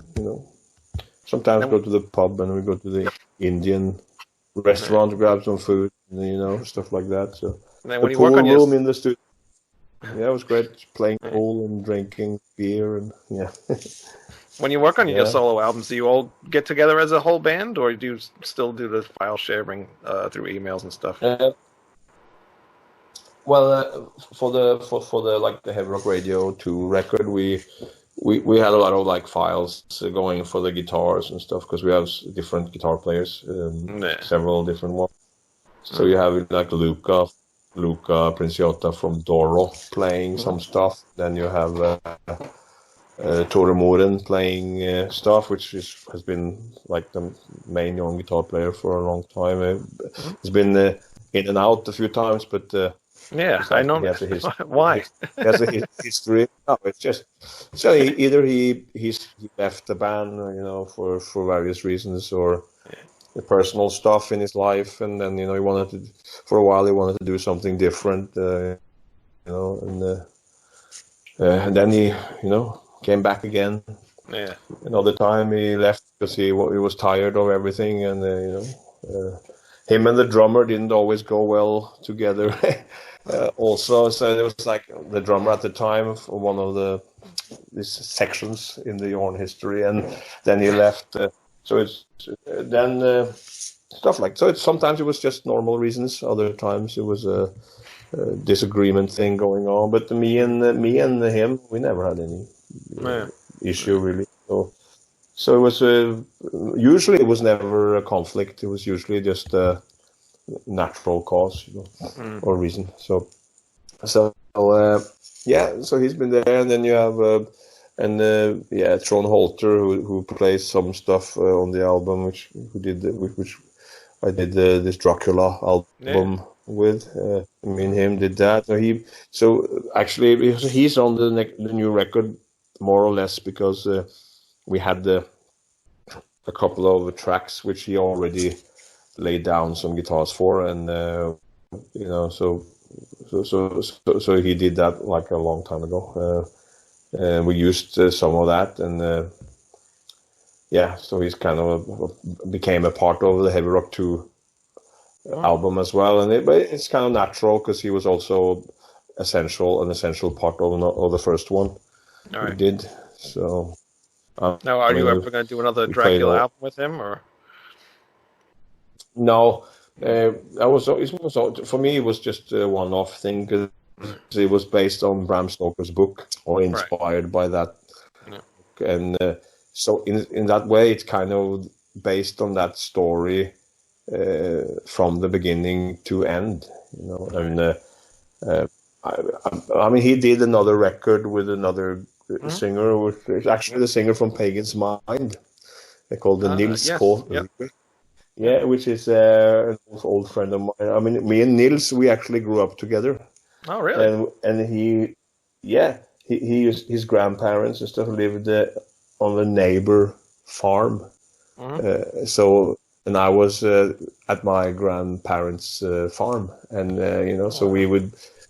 And the funny thing is that when we met again as grown-ups, we actually performed together. I was a guest at some show, and in Norway, and we were sitting in this bus on the way to Trondheim. It was in Norway from Oslo, and then we were talking about. I didn't know it was him. We just it's like, oh, we just met and we sat there on the way. We were driving and talking, and then he was talking about where he grew up, and I grew up there, and it was a small place. And I said, oh, really? Well, I grew up there too. So it was funny. Really, yeah. So where did your grandparents live? When I explained, oh yeah, but there. Oh, but I grew up there too. And then eventually we realized that, is it? And then suddenly, like looking at each other, is it Nils? I can't be. Is it you? Jorn? Is it you? Wow. Yeah. And then we realized it was, we were friends since we were kids, running around the farm and doing stuff, so that was funny. And, that's cool. Yeah. Now, are you a fan of his band, Pagan's Mind? No, not really. I mean, I've worked with I've worked with Jan-Viggo. He plays the guitars and co-wrote stuff with me for like the Duke album, for the Outer Nation album, and also for the Lonely Are the Brave album. So he's been an essential part of the Jorn band. So I have some kind of history with the guys from Pagan's Mind in that sense. Yeah. But the other guys I haven't talked to, like the drummer who also played on the Outer Nation record, I haven't spoken to him in many years. But Jan-Viggo I've worked with. He helped us out also when Tore broke his finger just like last year. And we had to do some shows, and I had to call Jan-Viggo, and he stepped in on short notice, and we had to adjust the set list slightly. We did some shows in Spain and there's some stuff in Norway, but so he saved us. That's cool. And he did those shows, and he's a very good guitar player and a very nice guy, unique guy actually. He's one of those guys that you always love him and you always miss him when he's not there. So it's kind of like a very, very sweet guy and very, very talented musician. Yeah, definitely. So, I like that.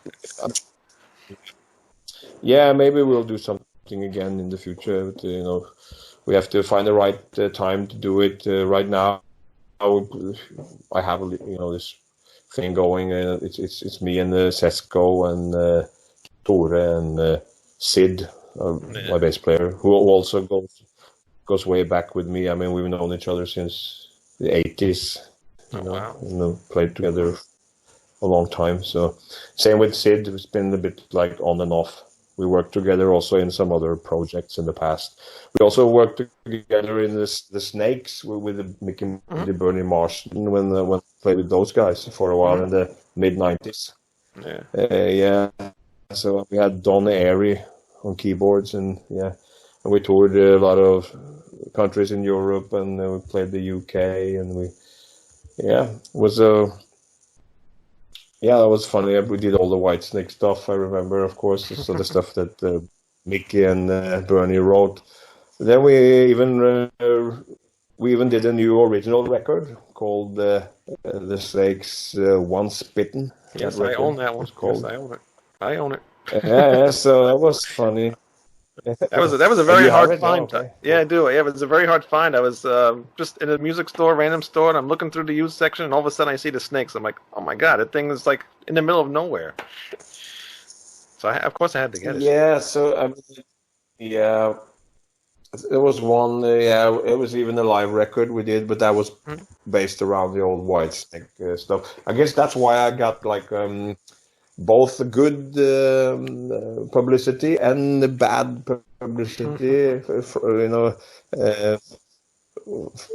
after that. But it helped a lot, if you look at the time. I just did like records with a couple of guys from the old TNT band. And then I had the drummer from Stage Dolls, a Norwegian band. So it was like basically, in the 80s, I didn't do much like internationally when I was, younger and just wanted to get into the business, So it kind of like it started out for real with the first couple of Vagabond records. Those albums I cannot find.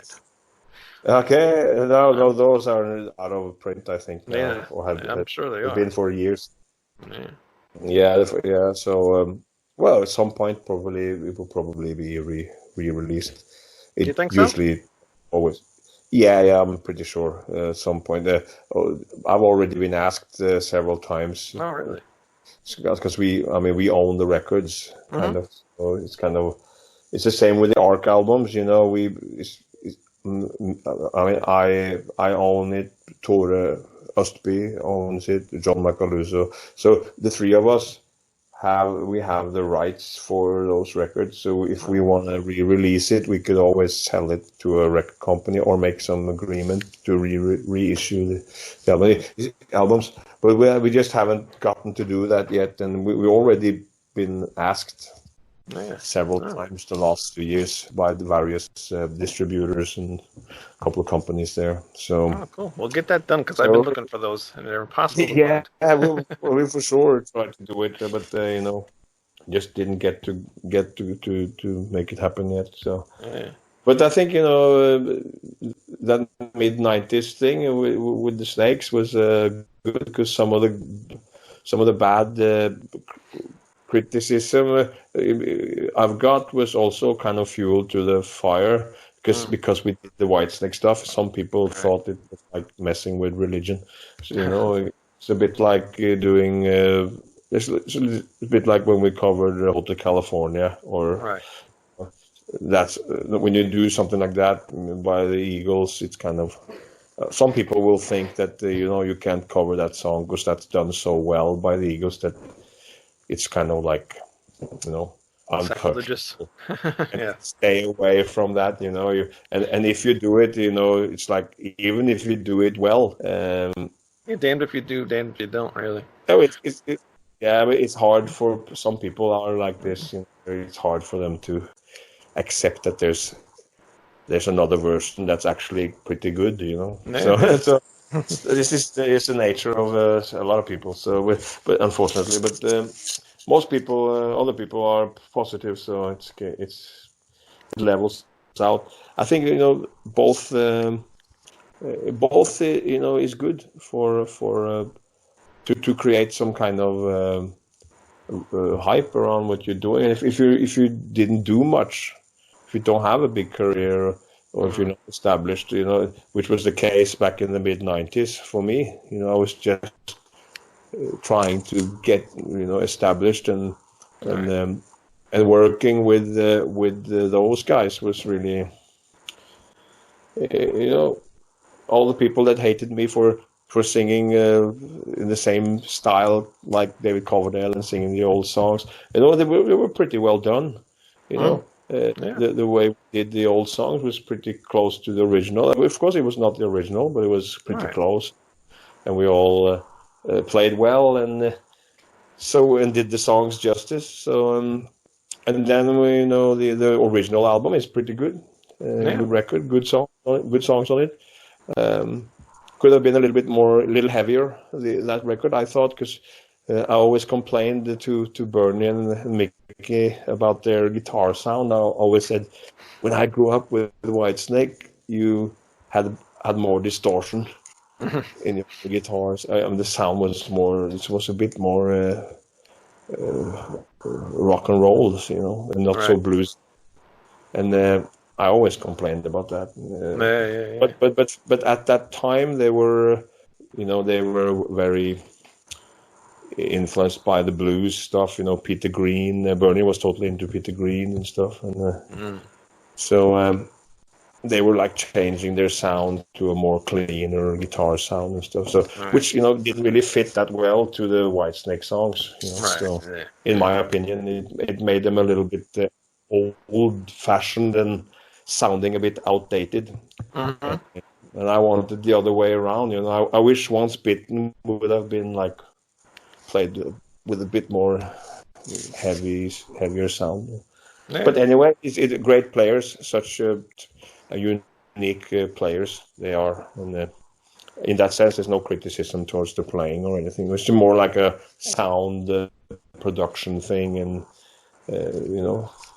stuff that would maybe help the songs a little bit and make them a bit more or come out a bit more powerful. How come another album never came out? No, it was basically just to go moving on, because when you want to establish yourself in the business and you want to do something for yourself, you don't want to get stuck in a band that plays old Whitesnake songs, Right. Yeah. Especially not when David Coverdale comes back with Whitesnake and starts playing again. Right. So it was kind of like, it was cool for a while, because David had pulled out of the business or not pulled out, but he was like laying low for a while, doing some solo record stuff, and so it was a few years there in the mid-90s where he didn't do that much, and he wasn't so active with the touring and stuff, and so we thought it was a good time, to do these shows and record these songs, and so but when after that I thought, I got to do something to establish my own career, and also I wanted to write stuff that was different, and I wanted to go a bit more heavy with things and more experimental. Nice. So that's also one of the reasons why it didn't work out, So, and obviously, Mick and Bernie, they were also older, and they had a specific idea on how to do things, and and we were younger, or I was younger, so much younger. So it was kind of it was good that it was it did a lot of good things for me in that sense, right. Or in the sense that you had some publicity. People, English magazines and newspapers would write about Mick and Bernie, working with this Norwegian singer that sounded a bit like David Coverdale, and all that stuff, and then you had all the feedback on that, which, like I said, was both negative and positive, but so it created some publicity, and that was good for me in the scene, and then suddenly, magazines started writing like Kerrang, those type of magazines that were bigger, and they started to write, and you got some good write-ups here and there. A lot of people saw us live. We played some big festivals, and some of them they even announced it as Whitesnake, which was really not right to do, but no. both promoters wanted it to be.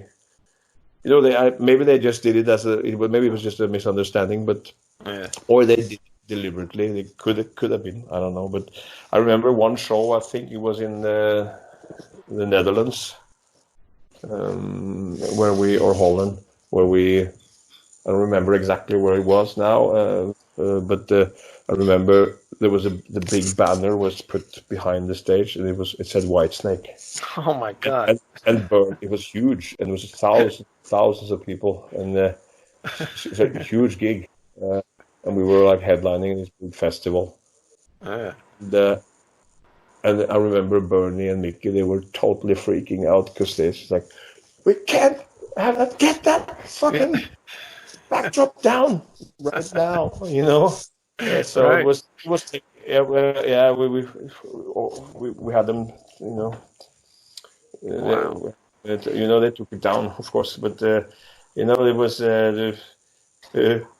of course, that would not look good. No, it wouldn't have.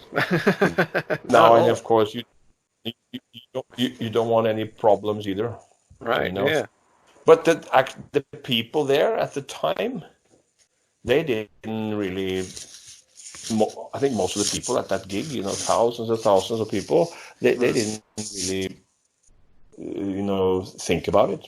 I think they just expected to see. I think many of these people just thought that this was Whitesnake, and when we played, no one reacted differently. It was like afterwards, people even came to me when they were drunk and say, "I've been a big fan of you since the '70s." It's like I'm not David Coverdale, man. That happened to me actually, and so it would have been a bad thing in general if that banner would be or backdrop would be hanging on several shows with.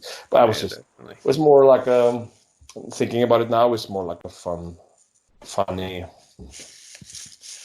episode, You didn't sign the autographs, David Coverdale, did you? Sorry, yeah, sure. For years, since I was a kid, with the Stormbringer album and stuff, and and I had all these old records like a Butterfly Ball, done by Roger Glover, and with Dio was on that with Love Is All, and what was that song called that David sang? Behind the Smile, was it? You know what it is? I'm not a huge Whitesnake fan. Sorry. I know. No, I used to be when I was like a teenager, and so I used to buy all those records, and I always loved David's voice. But as I grew older, he's got a good voice. Yeah. When I grew older, I kind of I changed a little bit, into going into a different style, focusing more on doing my own stuff eventually, and and not so stuck on that anymore. So, but the '70s was so full of great bands, and it's typical, fans or people think that you just like one thing. Some people thought that I was only like listening to Whitesnake stuff because I played with Mickey and Bernie, and doing these shows and singing old Whitesnake songs, and then I was labeled as this guy who sings Whitesnake stuff. But then, and then it was later after the Masterplan era, doing the Arc records, Beyond Twilight stuff, and first a few Jorn records, and then people started like changing their opinions, and realizing that okay, this guy is not really just from that band, and he's doing his own style. Okay, right. That was fine. But then when you actually manage to establish your own style and did a lot of records with original material, then suddenly I did this record as a tribute to Dio, and then everything changed, and there was no hardly any stuff about this Whitesnake link anymore. Right. It was only this guy from Norway who tries to copy Ronnie James Dio, and then you had all the positive ones as well who liked my versions of the songs. But so then you had the same thing again, like in the '90s, with this Whitesnake thing.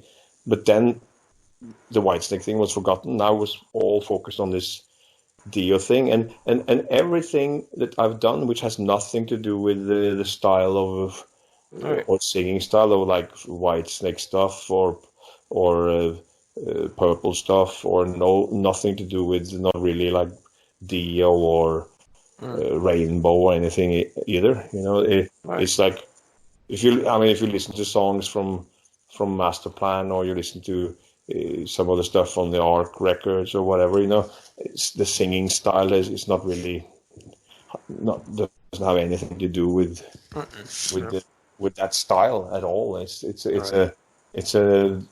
our own style, right? So it's when you bring some maybe influences, bits and pieces here and there, but it's your own thing, Yeah. So, But then because of the publicity around what happened when, you know, Ronnie passed away, and then when we did this memorial gig with the Black Sabbath or Heaven Hell in Victoria Park 2010, and when that happened, it kind of overshadowed everything, you know. And then I was just this guy suddenly singing Dio songs. Everyone wanted me to go on tour singing Dio covers all over the world with the various tribute bands, and which I never did, you know, because I thought that was not right, didn't feel right to do, and also there was a lot of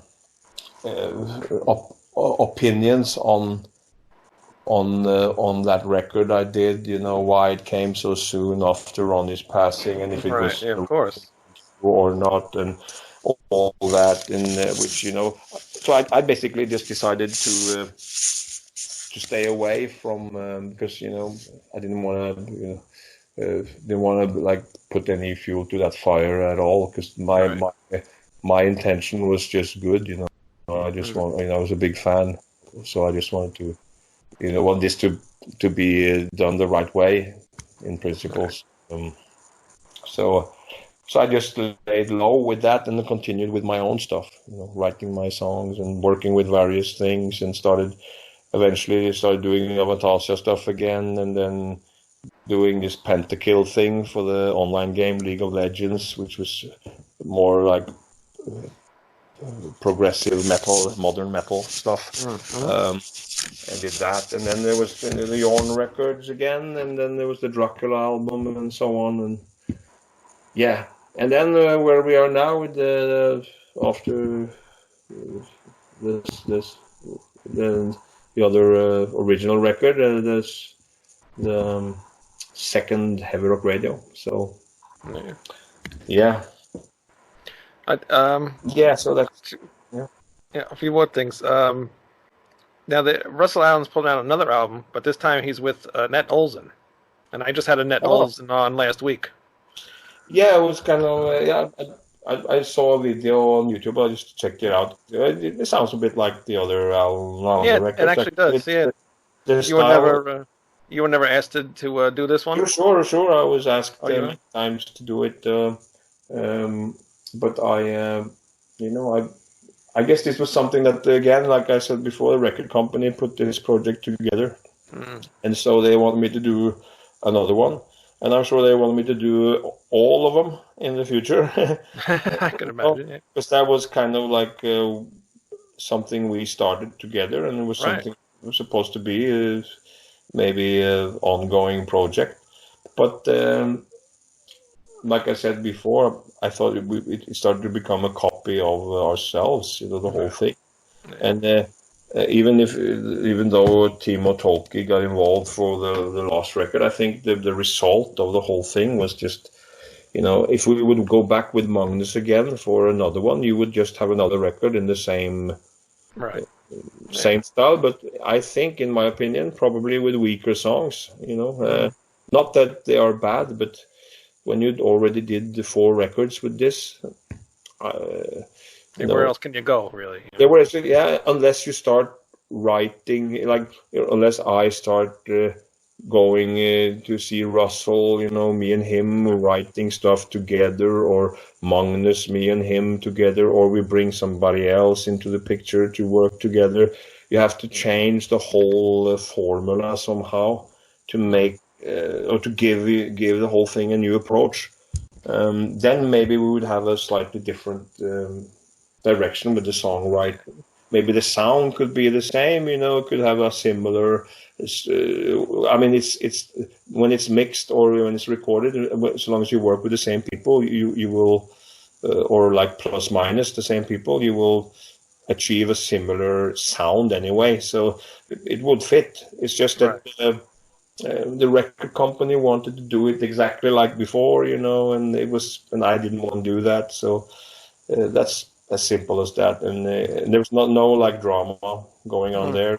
I'm happy for them if they wanted to do another one, you know, with Annette. She's a great singer, so there's nothing wrong with that. It's just I'm on a different place right now with where I'm going and what I want to do, basically. So But you never know what happens. You know, you never know if we do another one. You never. It could happen sometime. You know, like I said, nothing is. You know. Actually, like, what would be a cool thing is if you joined with Annette and Russell Allen and made the three of you. That would make it really different, right? So now you're like, you're sowing in a seed there. That's right. There you go. Yeah, so there's the three of us. That would be pretty cool. Probably that would be pretty cool. Yeah, it could be interesting. That could be a good thing to tour with too, right? Yeah, of course it would. Any plans to work with Annette on anything at all, or no? No, not right now. I mean, she said to say hi, by the way. Yeah, say hi back if you talk before me. No, I mean we met a few times. I mean she you know we did some stuff in like a show, this festival in Israel in Tel Aviv a few years ago, and I met her there, and yeah, so no, I mean she's a nice woman, a really talented singer. She lives not too far from where I am right now, actually. Yeah. So she used to take the train. She said, passing. Then I told her, said, you're like almost passing the house. I said, because oh really? She the nearby town here. She used to go there to study or something. Yeah. I think I don't know if she ever got to be a nurse, but I think she wanted to be a nurse. Yeah, she is full-time nurse. She is, yeah. Okay, yeah. So that's what she was doing, and she was going to I think the hospital or to doing some praxis or to do some practical work there. I think as part of her education, if I'm not mistaken. But she was going forth and back from where she lives, and so yeah. It's kind of ironic. I told her, actually, often I see the train, and maybe you're on it. Yeah. Very cool. All right, now to wrap this up a little bit, because you've done a long time with me. We could do a whole podcast every week with you next. I can get rid of Timo. Is there any? I know you when we last talked yesterday. You said you got more songs that you want to do on the next cover album. Is there any song that you really, really want to do, like you have to do? I don't know. So many good songs I'd like to do. I mean, I love everything that was done in the 70s, from pop music to rock music. So I don't know. The list is so long. I usually pick songs that I know will sound right within the band, and that I feel also I could bring on the road maybe in the future and perform live. So stuff that suits the band and the vocals, so or me. So it's hard. I mean, it's a lot of songs. I mean, Manfred Mann did more songs than what I did for like Mighty Quinn or the Quinn the Eskimo for which was on the new record now. So there's more songs that they did which they covered, which some of those versions I'm thinking could be done. The Springsteen stuff, Blinded by the Light, or Spirits in the Night, stuff like that could be done. But there's so many Manfred Mann songs that are really great, from all these records they did. There's Martha's Madman, there's I Came for You, there's Stranded, there's Circles. There's a lot of stuff that, I've listened to when I grew up, and I know it's going to be Tribal Statistics is another one. It's a great song, and so and same with Santana. There's stuff from Santana. There's stuff from Led Zeppelin stuff. Even I mean, there's Queen stuff. Yeah. Saga even. Saga, I love Saga. Okay. Canadian band, right? Yeah, really good stuff. If you were to pick one of their songs, which one would it be? Off the top of your head. Let's see. Well, probably it could be what's it called? I'm the Flyer, or yeah, or you have a it's called I'm the Flyer or the Flyer. I don't remember right now, but the Flyer probably, and then you have of course the Scratching the Surface is a good one, and then you have there's a lot of good ones. Of course, there's one of the hits they had, On the Loose. That's I think that's my favorite one. That's a good one. Song. Yeah, that's a really good one. But they also have a lot of other songs that are not maybe always the most typical or most known songs. And there's a lot of good songs that I love. I used to listen to some of those, like Humble Stands is great, this, but not all the songs fit what we're doing. Some of them have, some of them have a. I mean, you can always make something fit if you want it to work, but I'm focusing usually on stuff that comes natural to my band and to my style, and I choose the songs based on that. You got ABBA songs which I like. You got you got to pick stuff that's going to fit with what you're doing. And everyone knows that you could play anything heavier. Yeah, of course. I mean, if you want to do like Sledgehammer by Peter Gabriel, it would be really cool. Would be perfect for a classic rock kind of approach if you sing it well and you have a good band. So there's a lot of songs that you could choose, but I like to choose some of the more. You like to choose some of your obscure songs, or unexpected ones, right? And I guess I also liked songs that were not always number one hits, right? Yeah. And I could never figure that out because some of it's the same with Kiss. Probably my favorite album with Kiss was Unmasked, and it. I was going to ask you that. Like, you picked Naked City. Yeah, that was it. I mean, they've done a lot of records which I like, but at the time when I grew up, when I was a teenager, when Unmasked came, that was the record that that really to me put Kiss on the map. Really, I hate that album. That's my least favorite Kiss album. It's like Dynasty and that record. Even though Dynasty doesn't have all the best songs, it has some like great songs there, but I love that one. It's like Sure Know Something was great, and Magic Touch was maybe not the best song, but it was a great arrangement and a very cool sound, right. And with Paul's voice there, it was just. Everything was just magic with that song, He had magic touch for that, kind of, himself. So the whole band was sounding great. And of course, you got the hit there, I Was Made for Loving You, which people tend to laugh about sometimes. But it's actually a brilliant song. And it is. It's very, very smart to do that. Probably the most important song they ever wrote. Definitely one of them. A record.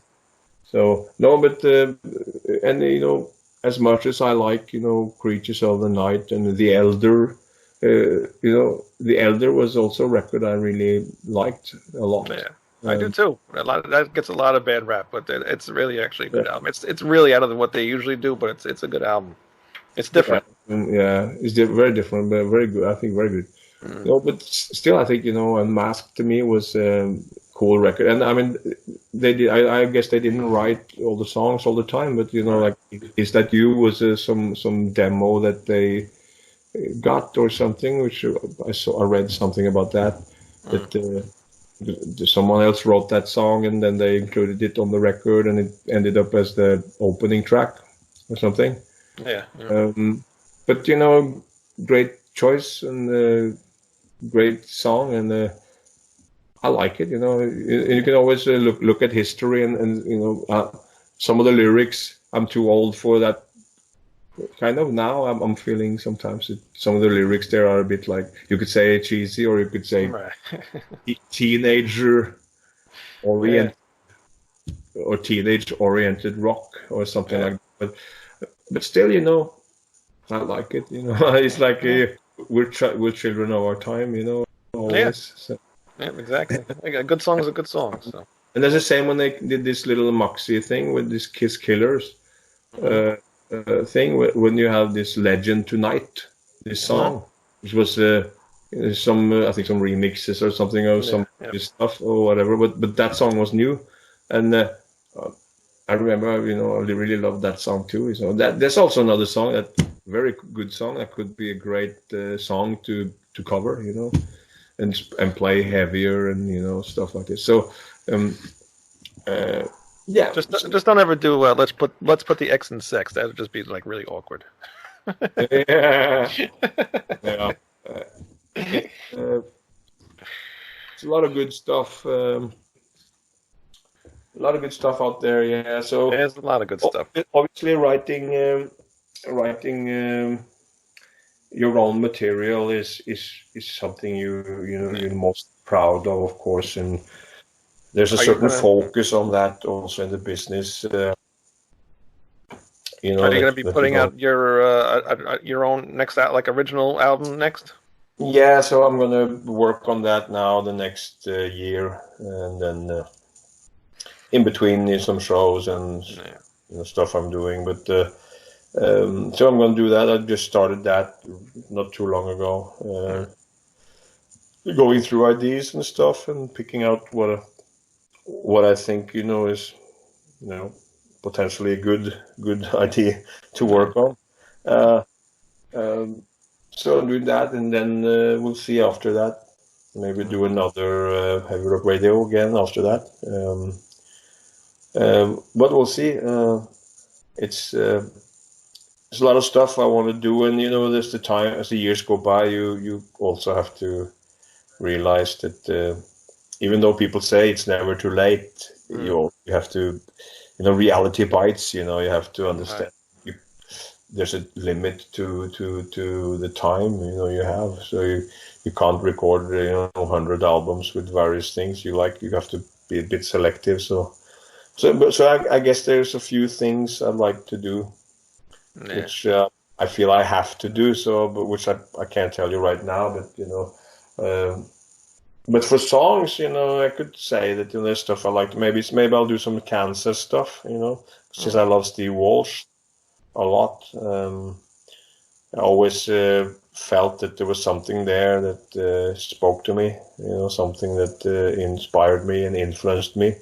And I think everyone's been doing the obvious, and you know, also with the Heavy Rock Radio albums, even though I'm picking out some songs that are not too typical, and then it's still, you know, it has some of those traditional bands there, like Foreigner stuff, or it's a Journey song, or it's the Purple song, or whatever, you know. So I might even do that in the future, but I'm thinking, you know, to look at some of those artists and or singers that influenced me in a bigger way, you know, that I never really talked much about, because people were focusing on the typical rock band influence, you know, Deep Purple, Zeppelin, Black Sabbath, Dio, that stuff, you know, and of course we all like that stuff, and it's just I mean, if you're in the music business and you grew up with the 70s music, you're bound to love those bands, you know. So the thing is, but there were, you know, there are other bands which were as important to me personally, you know, and also to show that there's a link to other styles I've been doing, that there's actually a link to this, the way I sound, even when I sing in various ways, you know, not just this classic rock link, but also the link to, for example, Steve Walsh of Kansas, the link to, you know, John Farnham, formerly of Little River Band, but, you know, did great with his solo career, at least in parts of Europe and in Australia. Was actually the most selling Australian artists of all time, actually. Wow. So yeah. This various people. Rod Stewart, for example, is another example. Great singer, and so many great records. He's got some good songs there. Yeah. Really good stuff, and that's also something that's kind of left out in the rock and metal scene. Yeah. Because he's not related to that, but he's a rocker from the beginning. Yeah, his very early stuff is definitely. He still is a rocker by heart. If you look at him as a singer and a performer, he's a rocker, regardless of if he sings more commercial songs or if he's crooning more today than what he used to do. When he was young, and it's kind of. He's a rocker, and a lot of cool stuff. So I'm thinking there's a lot of great artists to cover, in principle, and also to show where I came from. Not, because I'm kind of put together by so many. You can always try to say that you're your own original person, and of course you are, and you do. Everything original is, you're not copying anybody, but that's kind of like it's bullshit, because we're all a product of something we took inspiration from. Right. At the end, maybe maybe you're more original if you have a certain combo that's harder to grab, so that it's like, oh. If you listen to some obscure records with a band or some singers or players that the rest of the world never heard about, of course, you will come out as even more original because the world don't know where you took your inspiration from. So if you're popular, they will see you as the original. But I think if you're a guy who took inspiration from well-known singers, I mean, if you listen to Elvis Presley all the time and you sang a little bit like Elvis, everyone would know it's, you're doing like Elvis, Exactly. So it's obvious, and I think that's. But so I just want to bring kind of to the table some of the other elements that were important to me that show how I learned how to sing. Because I learned how to sing through those records when I tried to sing like these singers did when I was like 5, 6, 7, 8 years old. I was listening to these records, and then as I got to be a teenager, I started collecting the records and experimenting more and more with my voice, and then playing in a band and all that. So there's more. I mean, it's stuff that people don't talk about. For example, Jethro Tull is another example. Oh, really? Pearson, for example, he's such a iconic singer. Songwriter, and what a character, and he's also from very much a big important part of the rock world, Yeah, of course, yeah. But people don't tend to bring all those important bands or artists into the picture, and that's what I'm thinking we need to do. We need to stop just thinking that there's only a few bands, Right, yeah. The world is more than it's, even though we respect the bands we do, we respect Sabbath and Purple and Zeppelin and Queen and Iron Maiden and all these bands, Metallica, whatever, Aerosmith. The list goes on and on. But there's actually a certain amount of bands that kind of dominate the scene when people put up a reference, it's like you tend to forget that there's actually a broader variety of great artists that colored history and that were an essential part of our legacy. So I'm thinking that could be a good thing to do, and definitely, because then it makes it a little bit more personal to you. Yeah, and the older we get, the more important it is, to do something a bit more personal too, and enjoyable, so that when you walk out of the studio and you feel that this is, even if you do a cover song, it could be very original, be an original choice. Right. Yeah. But, so, and the best thing is if you can do something that actually makes the original artist proud, Right, stuff yeah. like that. I think this gets more important with the years, at least to me. It's not so important whether I do smart business or if it's the right choice for the trends or the originality of what I'm doing. It's more, to me, if I can make somebody happy, somebody who deserves recognition happy, to hear that, wow, this guy sings my song and it's done well, and it's because he's a big fan, and it's a lot of work to record this song and time and effort to do this right, and these guys did it, and that's, to me, that becomes more and more important the older I get. I don't necessarily have to get any feedback from anybody I used to listen to, or that I, if I do a cover and I don't think about it in those terms. I just know that because of the way the world works today, if you're in the same category as someone you grew up with, we are all in the same boat. We all check the YouTube stuff. If it's good stuff, we will know. If someone covers a Jorn song, or they play a Masterplan song, or they do whatever they do, anything from my career, I will hear it. Maybe I don't hear it like the same week as it's released, but in the next couple of months after that song is out, I will pick it up. Yes. Either a friend of mine will send it to me and say, or my record company or somebody from the band will say, hey, you gotta check this out, Jorn. This guy,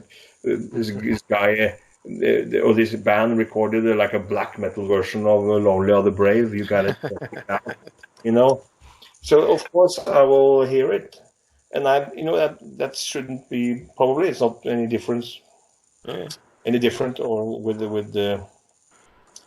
the people that I listen to. Everyone is still here and they're still working in the music business.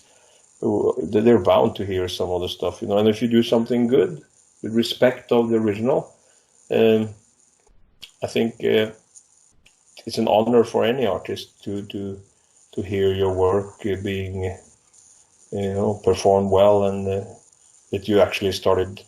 It's proof that you started a legacy that will last. Right, yeah.